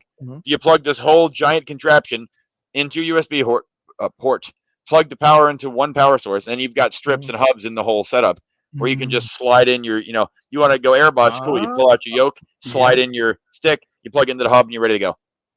That would be That's awesome. a good idea. I've never thought about that. Yeah. You still need the space, but yeah. Yeah, I've seen one cockpit set up to where it was all like touch display. So like the overhead panel was touch display. Like the glare, like everything glare shield was touch. Now I know you're kind of lacking the tactile feedback, but I mean it's like as long as the software another option work, too. Yeah, I mean that's just an drag and drop sure. monitors that drag and drop PFDs and NDs wherever you need them. Or if it's GA, your Garmin units wherever you need it. Yeah, that'd be cool too. And especially, I'm thinking if you put in like tactile, like sounds and things, maybe not tactile feedback, but if you had sounds and other things when you press them, even if it was soft, if the screen vibrated and you heard a click when you moved it, Mm-hmm. that would still feel somewhat engaging to interact with. Not the same, Absolutely. wouldn't have the same satisfaction as click, definitely. But Right. Yeah. if you reach up and you poke it and you still feel something, you got it, you heard it, so you get that mechanical feedback, or Yeah. what your brain's going to perceive as mechanical feedback that it moved. I guess That would be but cool too. what you can't do though is you can't be flying, type it in the MCDU and find it. And you Right. the landing lights, right? The feel of Right. that switch. Yeah. Mhm. You Yeah. can easily just pull the landing lights back up without even looking at it, because you know what they feel like, you know where they are. Right. That's the one Yeah. thing you lose, I guess, with an all soft interface. But I do think that is probably the Mhm. most effective as far as being Yeah. reusable. If you need that That's right. flexibility, absolutely. Luke Just Scott brought up a good absolutely. point. You could, if you built a generic Airbus sim, you have the ability to use it across, all different Airbus series. That's true. That's true. Yeah. Series, yeah. Mhm. So You that'd could be you cool could have too. an A318 through 30 sim in Mhm. one cockpit. Yep. That's true. Speaking of which, Colin, I know you mentioned previously that you have had the opportunity to partake in a little simming. What have you been flying, if you don't mind me asking? I have been pretty much exclusively the PMDG 737 in MSFS. Yep. I am a Southwest fan through and through. Mhm. Nice. Mhm. I stuck with them. I'm still a fan despite their apparently archaic software. I hope that they fix that, because that's not acceptable that we're doing. And if they start doing that kind of thing regularly, I'm going to have to fly with somebody else. But no, I've been a huge fan of Southwest. I've got a lot of great memories with my family and things Mhm. from years past. So Mhm. I'm a Southwest guy, and I figured what better way to break in MSFS than the 737. Absolutely. As far as Southwest software, I think they moved the abacus in another room, so no one. Just about- I was just about to ask Colin what he thought about that entire holiday operational meltdown, unfortunate meltdown with them. Did that change your opinion or sentiment about Southwest at all? I don't quite understand exactly what happened. I know that they had a ton of flights, because this happened kind of back to back, or at least in the same time period as the FAA wide NOTAM ground stop. Yeah. And I thought they were the same event at first. I don't know if they're related to each other or what. So if someone could help me understand exactly what happened, then I'd give you my opinion. Super high level. I'm not an expert in this either, but very super high level. Essentially, they are utilizing or lack thereof, their operation system is a bit outdated. Okay. So the system that major airlines or airlines in general, anyone doing any sort of commercial aviation ops, so your part 141, keep me honest here, Johnny, part 91, those folks utilize some sort of systems to understand where their aircrafts and where their personnel are at any given time. Okay. And essentially Southwest has been utilizing a very old, outdated software that hasn't grown or expanded with the operations of the airline over the last several decades.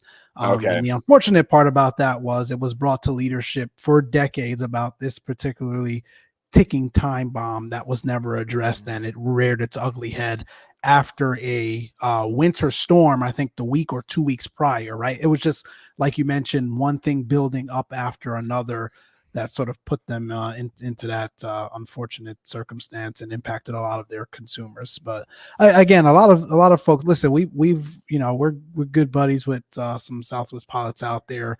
Of course, Big Earn has been on the show with us for a while back, and I think those of you that follow social media or know of him know he's a great guy. And he even came on behalf of Southwest, like he was the CEO or face of Southwest, but taking that pride in his employer and what he does and how he serves customers, came out and sort of issued an apology, quite frankly, and talked about what are the things that they're looking to do to improve that going forward. So no knock on them and all that. I was just curious as to sort of your overall sentiment about them, since you mentioned you've been a long time customer and you sort of have that historical context with them. And I would say my experience with them. So I'll give you the whole backstory. I've got a silly history with Southwest. I'll give you the whole backstory. But my opinion of a company these days is kind of twofold, because I think, especially, I don't know, I'm not sure if the culture is quite this dramatic in other places, but I know at least in America, there you kind of have real people and corporate. And I don't mean to use it that way because I'm corporate, right? So of course, I mean, I am myself on the negative side of that table. But when I'm out and about, if I'm dealing with, let's say, my phone provider, and for legal reasons, I'm not going to say who. I've had some absolutely fantastic experiences with their in-person staff. They treat me like I'm their friend when I go in there, and they're super personable and friendly, and I can tell they genuinely want to do a good job and help me.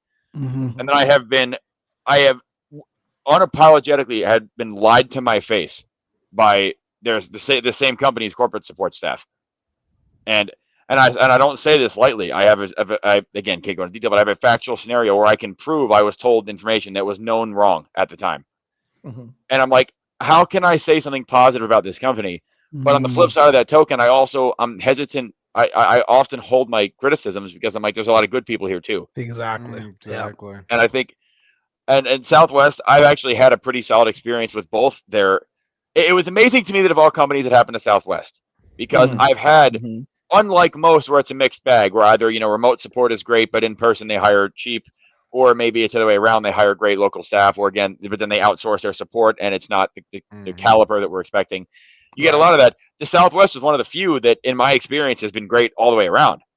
I've been at the airport and they always seem to have a smile on their face. It's always been a positive experience. Yeah. Being on the planes, dealing with their staff, all the way from gate agents to, the pilots have always been, professional and friendly to me. And even from the corporate side, there's been times I've been on trips, domestic trips, obviously, where I've been stuck. And I had one where I flew out for 2 days. And let's say I was supposed to fly back Saturday morning. It's like Thursday night at like 10 p.m. And I realized I'm not going to be able to go home yet. We're still working on whatever I'm working on. I have to stay. And I called them at like 11 o'clock at night. And this is 11 o'clock in California. So, it's at least 11 o'clock where they are, or later. So, I'm calling them at, 11 o'clock, 2 in the morning here. And they're like, oh, it's all good. We'll get your flight moved. Like, we're not even going to charge you. Like, it was like $100. Like, we're not even going to charge you. It's all good. We understand it's work. I was like, it's amazing. It's such an amazing level of support. They really do treat you like a family a lot of the time. And that's why they've kept my loyalty, despite maybe not always having the best price anymore or having an issue here and there.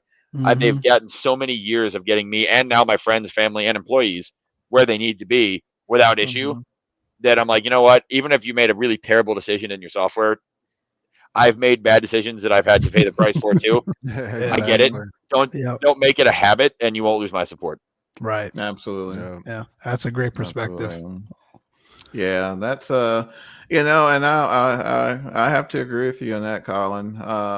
I did a lot of travel with Southwest in the past, and again, never had a bad experience. Even of course, I'm I guess at the home of Southwest here at Love Field, and even all the way from the gate staff, up to some of the flight crew, and you can even just by the way they carry themselves. I'm flying with another carrier now. I was American, and you can just just the way they carry themselves is just totally different. Some of them a lot of times they don't really feel like they want to be bothered. Let's be honest. But,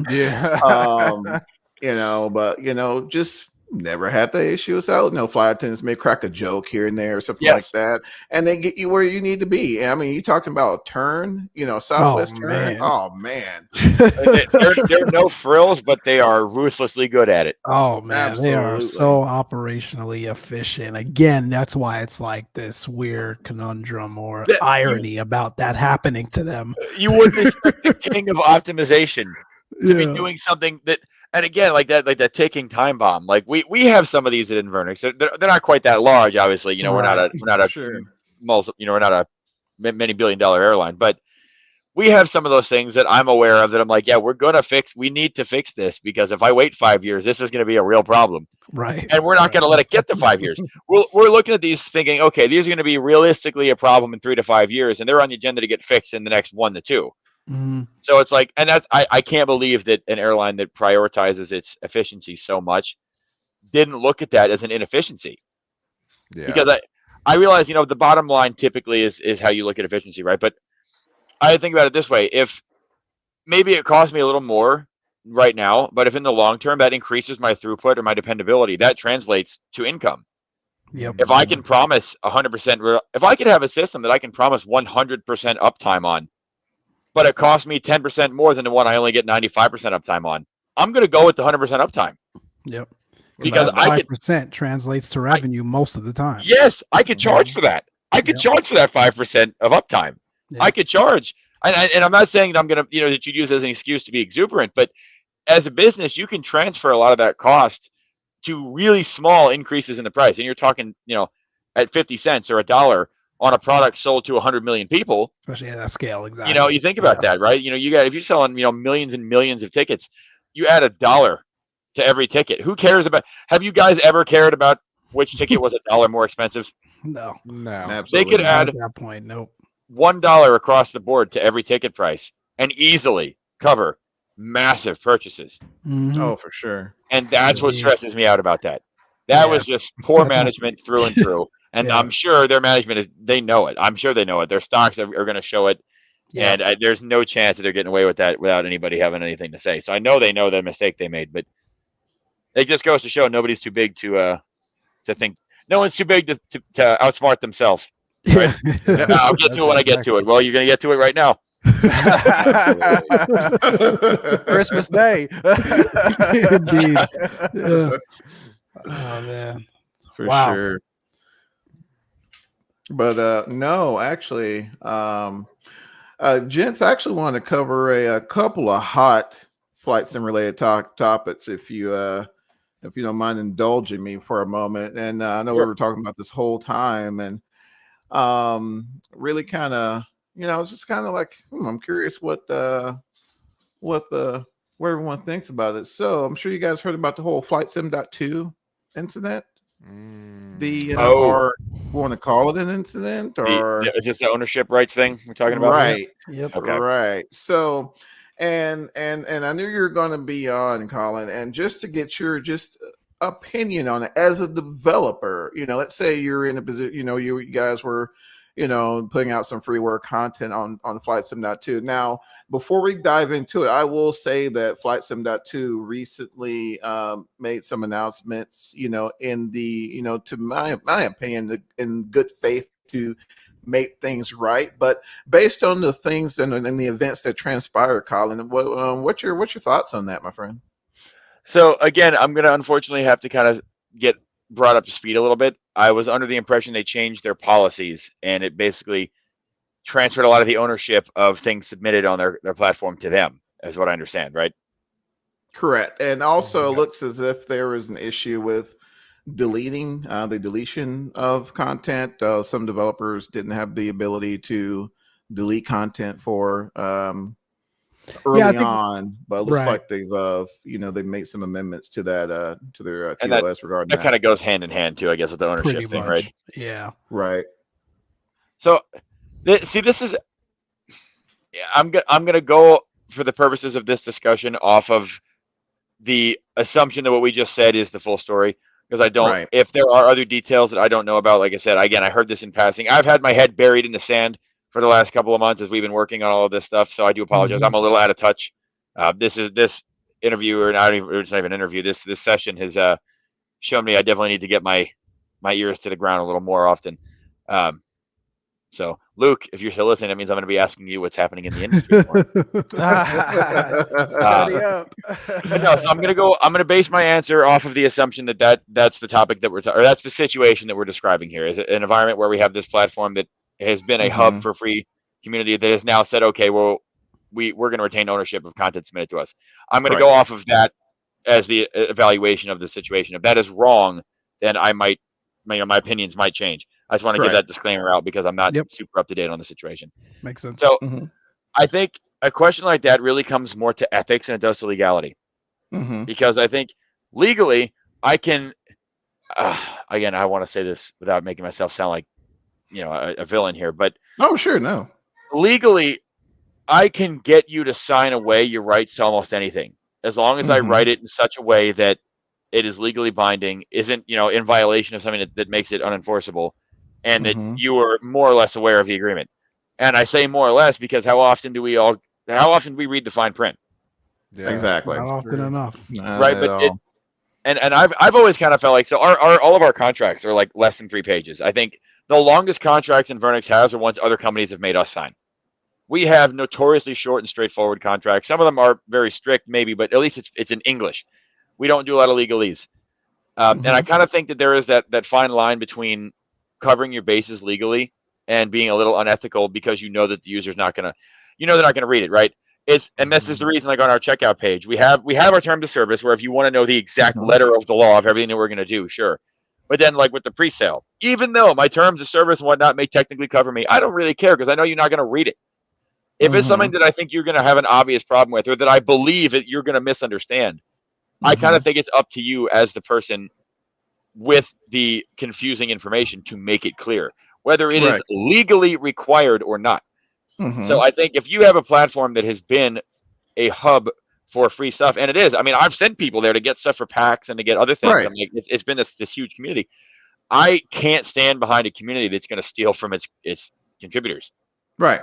And that for me is a difficult place to be, because as a developer, I own everything I put my name on. Our contracts also say that if I'm paying for it, it's mine. Yeah. Right. And that our contracts are very strict that way. Now we often, we share a lot voluntarily, but by default, if I'm paying for it, it's mine. If you're paying for it, it's yours. Our terms, when people have commissions, most of our contracts don't have expirations, because as long as I'm still selling your work, you're still owed your cut of it, right? Like it's yours. Absolutely. And I think that it'd be really strange for me to click upload to a website that I'm not getting paid from, that I'm not benefiting from at all, because really you're doing the community a service. If you're creating free content, you're doing everyone else a favor. Absolutely. You may enjoy it. Absolutely. You may be getting something too. Maybe you're getting recognition, you're getting practice, whatever it is. Cool. But you're still putting in hours and hours at least of your work for other people to use for free. And I think I think it's wrong that your thank you to something like that would be any type of issue here. And if it was hidden in some legal thing where they technically can do it, I don't really think that matters. I think the obvious expectation from the developer submitting it is that this is just a file hosting service. You have no more right to own this than TFDi does when you upload a website to us. They shouldn't own that any more than we own your website, and we don't at all. We have 0% ownership of that. Right. You can anything you host us, you can take and leave at any time, and we have nothing to say about that. And I'm amazed that we're even having to have this discussion. Yeah, it was shocking. Right. I was so caught off guard when I was first told about this thing. I'm like, that's why I was like, there's no way. I'm like, I must not have heard this right. I'm like, there's no way, because that just doesn't make sense to me. Yeah. Right. And I don't know of any developers personally who would ever allow that. I've never met a developer who would knowingly say, hey, I'm going to surrender my rights, even if it's not full ownership rights, even if it's just distribution rights. It's my product. It leaves when I say it leaves. It goes on the store when I say it goes on the store. It's my work. And it's yours. Yeah, it's my work, right? It's you would never come into somebody's house and tell them they parked their car wrong. You're in their garage, And that's the thing, is it's like an electrician coming into your house and saying that you need to change all of your light switches because he doesn't like the style. I'm like, well, it's not your house. Exactly. I paid you to come in here and put my lights in, so put my lights in. Yeah. And I think it's kind of the same thing, right? Like if it's a third party service whose sole responsibility is to host content, okay, well then host my content, because there's a million other tools that can do that. Do your job, I'll do mine. I'll create my content, you host it. And I don't know why we ended up in this thing about that. And it seems kind of short-sighted for me for a website that exists solely because of content creation to do anything against the obvious intent of the content creators. That seems counterintuitive to me.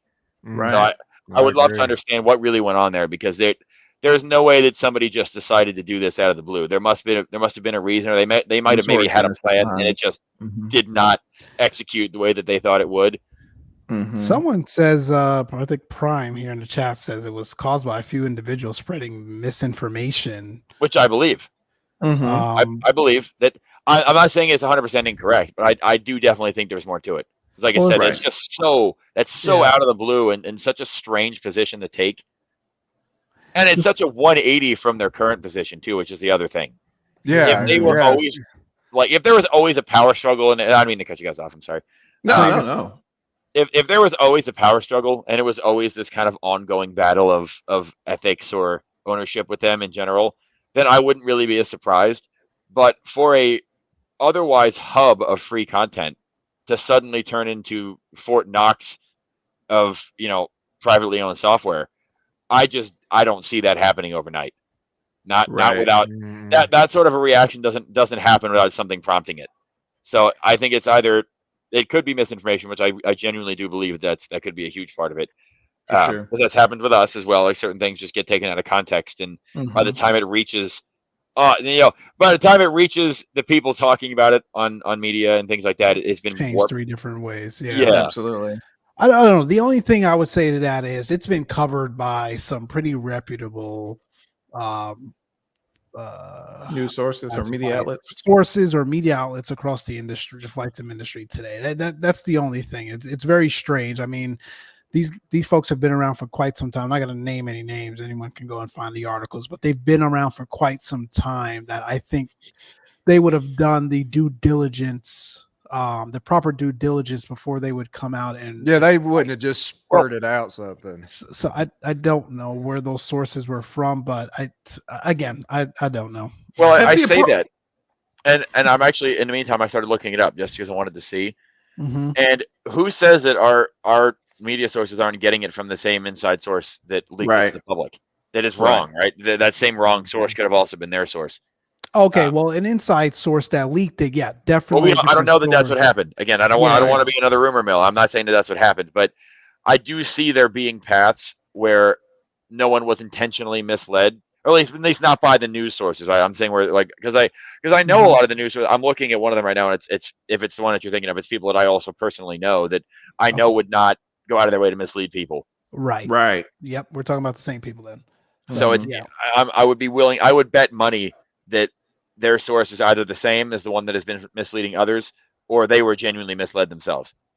Got it. Totally makes sense. Because I noticed another part of that was regarding their premium program, and here's how I feel. I myself constantly gravitate to Flight Sim.2. I think it's an amazing outlet for content. I mean, I'm constantly, even if I'm away from my sim, I'm constantly looking to see what's out there.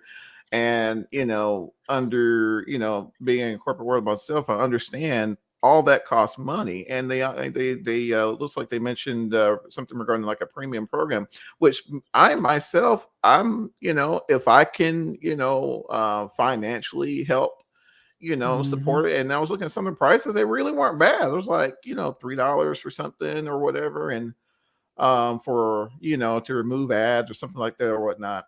But I bought so many, $2 to remove ads. I bought so many of those things I can't even count them. Yeah, absolutely. I'm totally down for totally down with that. And which and I guess that's kind of when the whole thing about for some freeware developers were calling to boycott them and all that. I was just like, whoa, that totally doesn't sound like them. So I'm to your point, Collin. I'm really thinking it's like what's the backstory, right? Like what's there's what more happened? than we know. Absolutely. So I really wanted to kind of get your feedback regarding that. And I definitely appreciate it. But it looks like since then, Flight Sim.2 has, definitely made some amendments to their terms of service. Looks like incorporating a little more transparency, and looks like they're trying to get right the ship, right? So it's and it can happen. The thing is, even if something was meant with good intentions but taken the wrong way, I've seen this happen actually to a company that we partnered with. There was this great thing. Again, we were kind of privy to some information that we knew what the intent of the whole thing was. Like we were kind of there behind some of those closes. We weren't involved per se, but we knew the people who were, and we knew what their intent was. And everything was super clean, above board, right? And it came out and got absolutely dumped on by everybody. They were accused of being thieves and money grabbers, and it was scam artists, and it was all just for views, and like there are all kinds of awful things said. And we're looking at this going like, this is terrible. Like we know these people, like we know that none of this is true, and we're watching them just take this heat for no reason. And it happened to us too. I mean, granted, the 717 did have its problems in the beginning, but we heard some truly awful things. Like my people wished failure on my business. They told us, we were terrible at what we did, had no idea what we were doing, should quit, just find another job, like all kinds of awful stuff. And I see that a lot, especially with the internet, because I think it's easy to forget you're talking to a human being. Absolutely. On the other side of the screen. Yep. So one guy says something, somebody else goes, "Yeah, you know what? I'm angry too." And then now you get this echo chamber of anger with nothing to balance it out, because the human being that would go, "Whoa, hold on." In the real world, that isn't there. So there's nothing, because if you're sitting across the table from me and you go, if you just walked up to me and went, I really don't like that you guys did that whole money grab for the pre-sale. I'm gonna go, what? No, hang on. We're gonna talk this out. Have that conversation, right? And by the end, you're gonna go, wow, sorry I said it. I'm gonna go, yeah, I'm sorry we weren't more clear. And we're gonna shake hands and move on, ideally, right? And that happens a lot day to day. But we don't get to do that with this kind of stuff. One person says something, and that's one of the reasons I hate forums.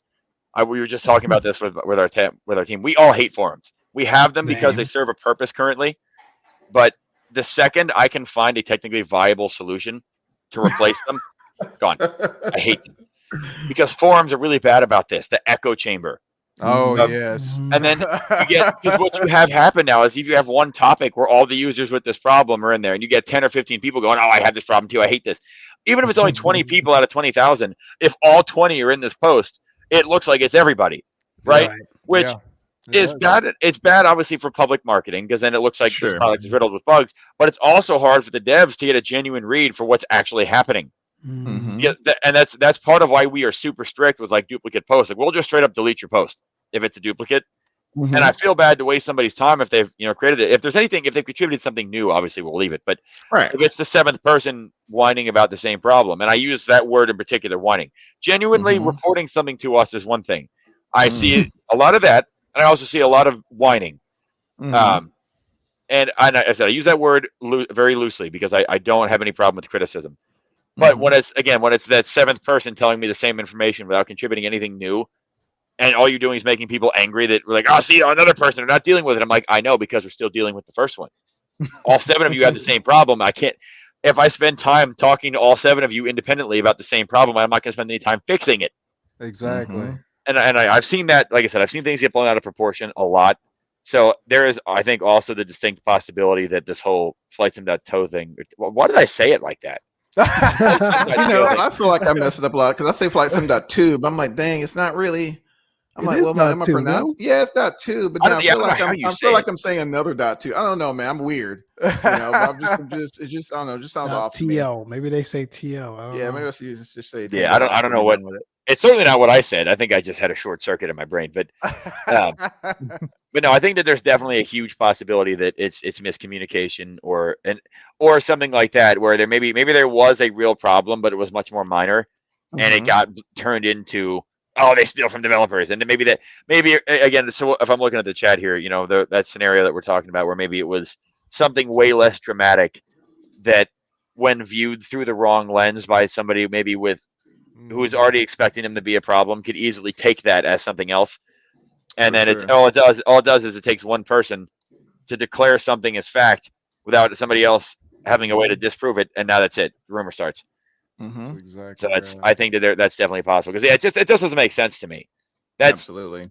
That would be like us making an environment that isn't conducive to having developers. Yep. I mean, that's my bread and butter, right? Like, why wouldn't we support the people that keep this company producing things, right? And if our company existed on hosting content, I wouldn't do anything that makes it harder to host content with me. That doesn't make sense. Right. It should be the opposite. So I can't see them wanting to do that. Yeah, it was strange. Yeah, it was definitely strange for sure. So yeah, just wanted to touch on that. Another big update that transpired. I'm gonna cover a couple of them, then we'll see what the team has. But so World Update 12, New Zealand. Haven't been there. Have you guys? Nope. As a matter of fact, they got updated this morning. As you laughed. I'm sorry. I think I might have to check the news on this one. Yeah. Yeah, I don't know what you wanted to cover there specifically, other than 2020 released another update. But well, there is. I did just grind through, and I did WASM support on the Xbox, which is actually a big deal. Right. Oh, okay. Oh, that's cool. That's actually a friggin' huge deal. Yeah. Lost some support on the Xbox. It gives you a lot more flexibility than you have on the like you have on the desktop. Yes, Close to it, sure. That brings That's me one step closer to my recent pipe dream of seeing the MD-11 on the Xbox. Oh my man! Oh man, that'd be amazing. That would be awesome. I have this vision, right? Because so I this is my office that I'm streaming with you guys from now. But on the other, I work from home, so the other side of my house, I have my TV and my Xbox and all that stuff, right? And I just have this image of sitting on my couch, popping up the MD-11, and just doing some long haul flight with it. And I don't know how that's even going to be practical with a controller, because I don't know how that even makes sense. But I know you can do this kind of stuff. You can plug in peripherals, and there's a lot more you can do now on the Xbox than used to be able to. It's basically a small Windows computer. Pretty much, yeah. So you get a lot of power now with that. So I think that would just be unreal to be able to sit there and fly. 10 years ago, something of that fidelity wasn't even something we could have imagined. And now here we are flying it on a console on my couch. Absolutely. That would just be, for me, full circle. Yeah. Far flight sim in general is like, you don't even have to go back as far as 10 years. Let's just go back 4 or 5 years. This is true. Leaps and bounds. I look at games, right? I think flight simming has always kind of lagged behind the mainstream gaming industry by about 10 years. For sure. Yep. So for sure. You think, about what, 5-10 years ago in the gaming world, we were getting, Steam and Uplay and all these centralized tools. And then over the last couple of years, we've had, FTX Central, that has kind of come out and done a really good job. Orbex has actually done a great job of being that kind of central install tool. And then you've had some other smaller ones. I believe Parallel 42, their effects package had its own installer. TFDi, we tried, but the only product that in our catalog that fit the Atom Manager was the 717. So it really was just another program we had to install. Wasn't the goal. Anyway, we missed the mark on that one, but a lot have tried. And now we're seeing like the store. This is the first, because like Steam tried, right? FSX Steam Edition and like we put one of our things on Steam, but between their commissions, which I can't go into, but between that and then just the technical challenges, and I don't like the huge delay with vendors typically. Where I don't like when I have to send off stuff and it's kind of at their discretion if and when they post it. I don't like that. I like the self-service ones. And most of our current stuff is self-service, or like in Orbix's case, like they're very, very responsive, so I don't mind working with them for it. But what I don't like is the Apple model where I submit my app and 4 days later it's reviewed. Like I want to be in control of that. But I think I'm willing to forego that because we were finally in a place as a market where with the store, it is almost possible where you have a one-click install for your flight sim experience. Yeah, we're this close to this. I love it. I can't wait till you just open it up, install, and that's it. There's no installing 25 developers, different tools. I can't wait for the day that you don't need my add-on manager. I wish. I hate that we have to do stuff like that. I would so much rather you just be able to go into some native integrated menu and just install it. We have to because something has to install it right now. So it is what it is. But and not only that, it's like, and how it differs from that of gaming. It's like for gaming, you install the game and the associated components all in one, right? For flight sim, especially for those of us that have taken this hobby to a whole nother enthusiast level, we've got a crap ton of add-ons and plugins that we have to use and mods and all of this stuff. And it's like anytime you need to do a PC rebuild or you're moving to a new PC or for whatever reason you have to reinstall Windows, you've got to remember where the hell this serial number was for this product. Digging through your email. Which website I ordered this product from. And just hope you're not out of activations. And hope you're not out of activations. And like, exactly. It's nuts. And to your point, like the invention of like and I get from a developer standpoint, some developers may feel differently because like you mentioned, this whole waiting period. But as a consumer, I love the concept of the 2020 marketplace. It's just one-stop shop. We all complained about it. Let's be honest. We all complained about MSFS a lot in the beginning. At least I did. Oh, for sure. Yeah, I definitely did a little bit of unfair complaining. Maybe it was justified, but the degree some of it was justified. But yes, yeah. But no, I think it was like I said in the beginning. I think it was popular to hate MSFS for a little bit, so it got easy to get on that bandwagon. And I think even myself, I've really had to take a step back and think like I'm one of those people that tries to be product quality first, right? Like this reason we don't really have much of a marketing team. Our approach to marketing has been make a product so good that it sells itself. Exactly. I don't want to have to convince. I don't want to convince you to buy my product, right? And I started thinking about that, and recently I really kind of taken a review of my stance of MSFS and more how I approach its problems. And I realized we were kind of being a little, I don't want to say immature, but maybe a little short-sighted or kind of closed-minded about that, because for the first time ever, we finally have a company that wants to come in and make a change. And then we all bitch and moan, pardon my candor here, because it's not the change we all wanted. It's not the change they didn't suit every whim and desire that we had, so we all screamed from the mountaintops about how it was terrible. And I'm like, that feels oddly similar to what people did to us over the 717. So, I've taken my whippings from the 717, and I get it. We made our mistakes, and so did the Sobo and the Microsoft team. But I think it's important for us to give them a bit of a break too. They've tried, and we wanted these improvements, right? We wanted a sim that runs 60 FPS everywhere. Well, it does for me now. We wanted a sim that looks just like real life. Well, it does. I did a nighttime landing the other day, and I legitimately would not have been able to tell it wasn't a real video at a glance. It was absolutely unreal. Same. We want an environment where it's one-click installs. And so they say, okay, put it on the store. So we all complain about the store. Why? This is what we asked them for.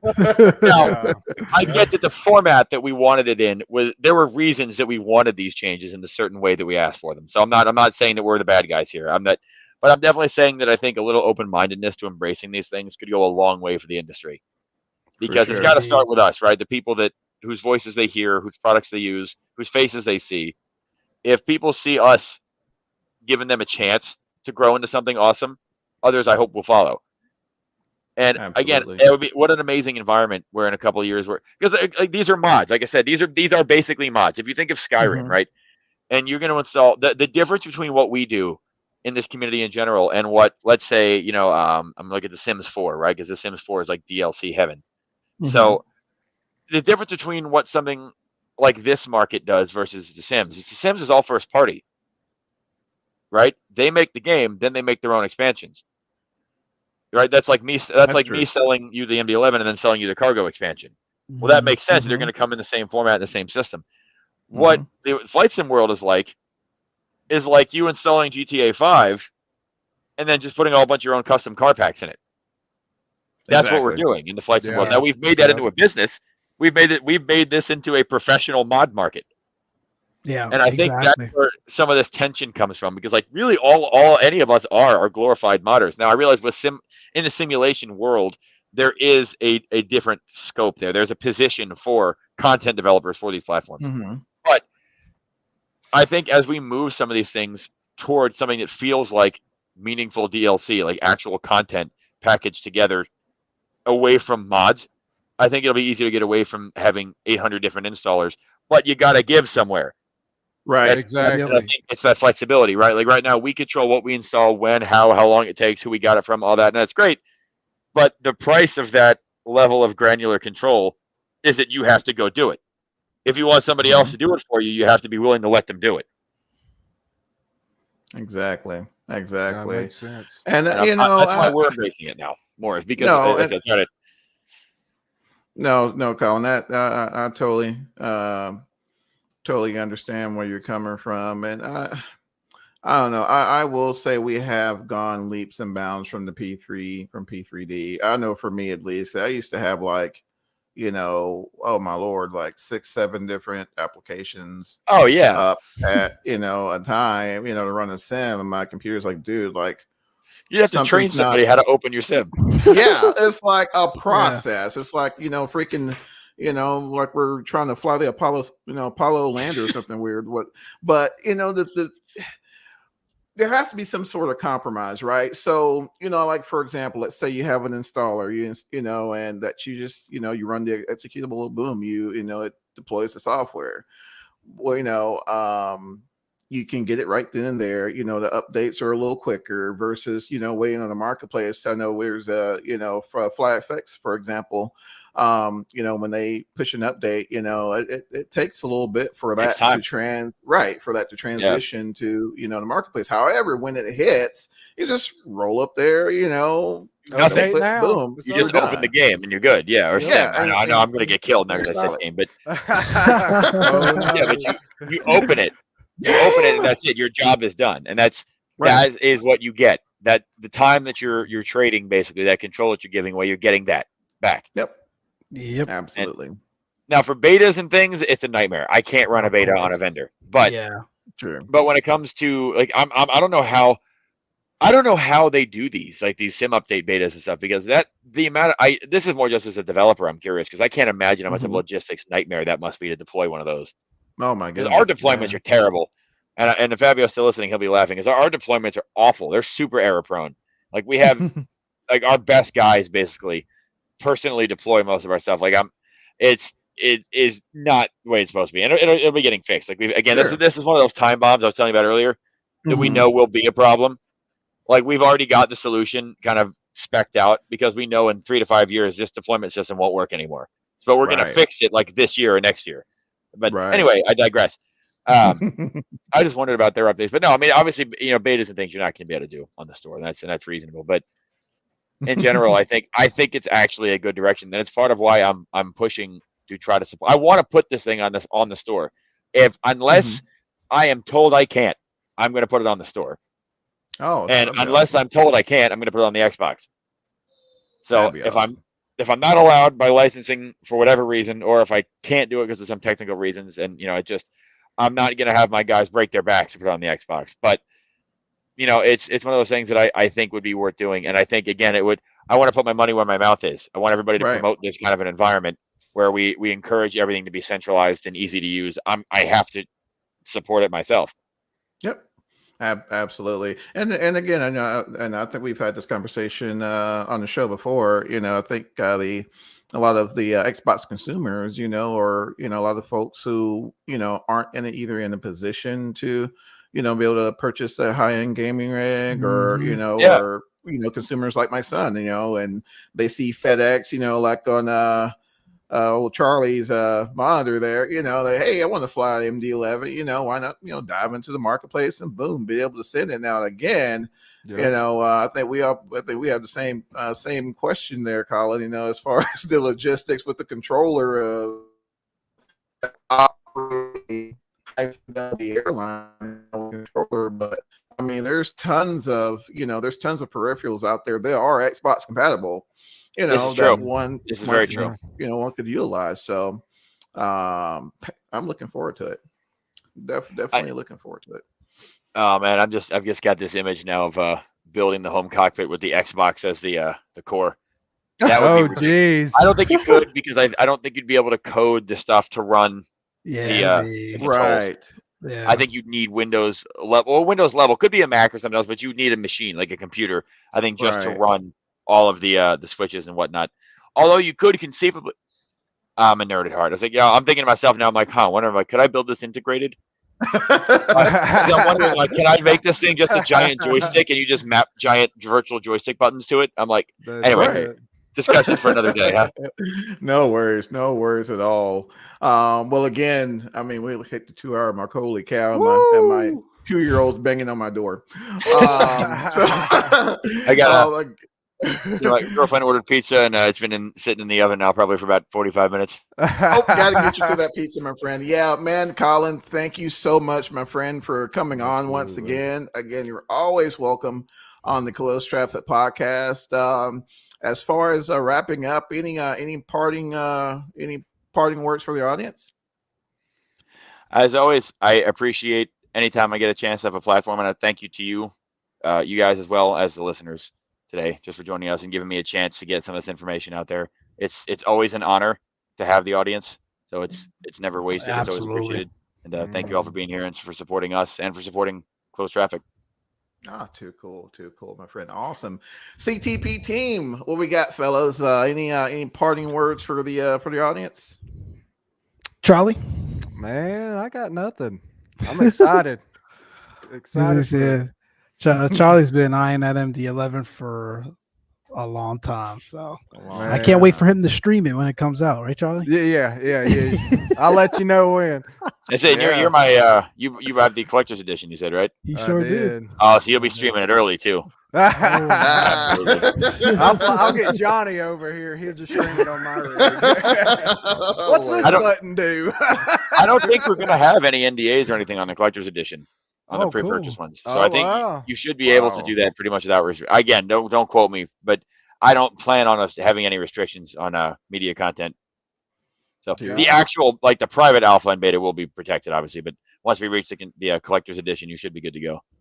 Nice.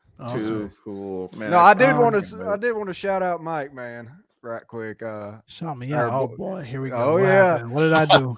Our boy is taking his next step in the real aviation world. Oh man. Oh really? Oh yeah. I Yes, appreciate sir. that. Yeah, I begin instrument training on Saturday, so I'm gonna go for my instrument license and collectively a serious transition as well. So Okay. we transitioning to the SR 20 and 22 and starting my instrument rating. So looking forward to that. Appreciate you. Congratulations. Putting me on the That's spot, awesome. Charlie. Man, I had to. But no, it's a good segue because we do plan on doing some content on that and talking through it, and we like to, as much as we can, provide perspective based on flight training and just things in the real world industry on this channel and the podcast in general. So it'll be a good thing for us to talk through in the coming months with our audience. So looking forward to that, man. Good call out.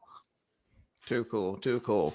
Well, guys and gals, again, thank you guys for those of you who had the opportunity to dive into the chat and engage with us. Definitely appreciate you guys, and looking forward to spending some more time with you here in a future episode. And again, also want to shout out our friends over there at FS Expo, and definitely if you haven't thought about going, please take a look. I'm definitely looking forward to meeting each and every one of you.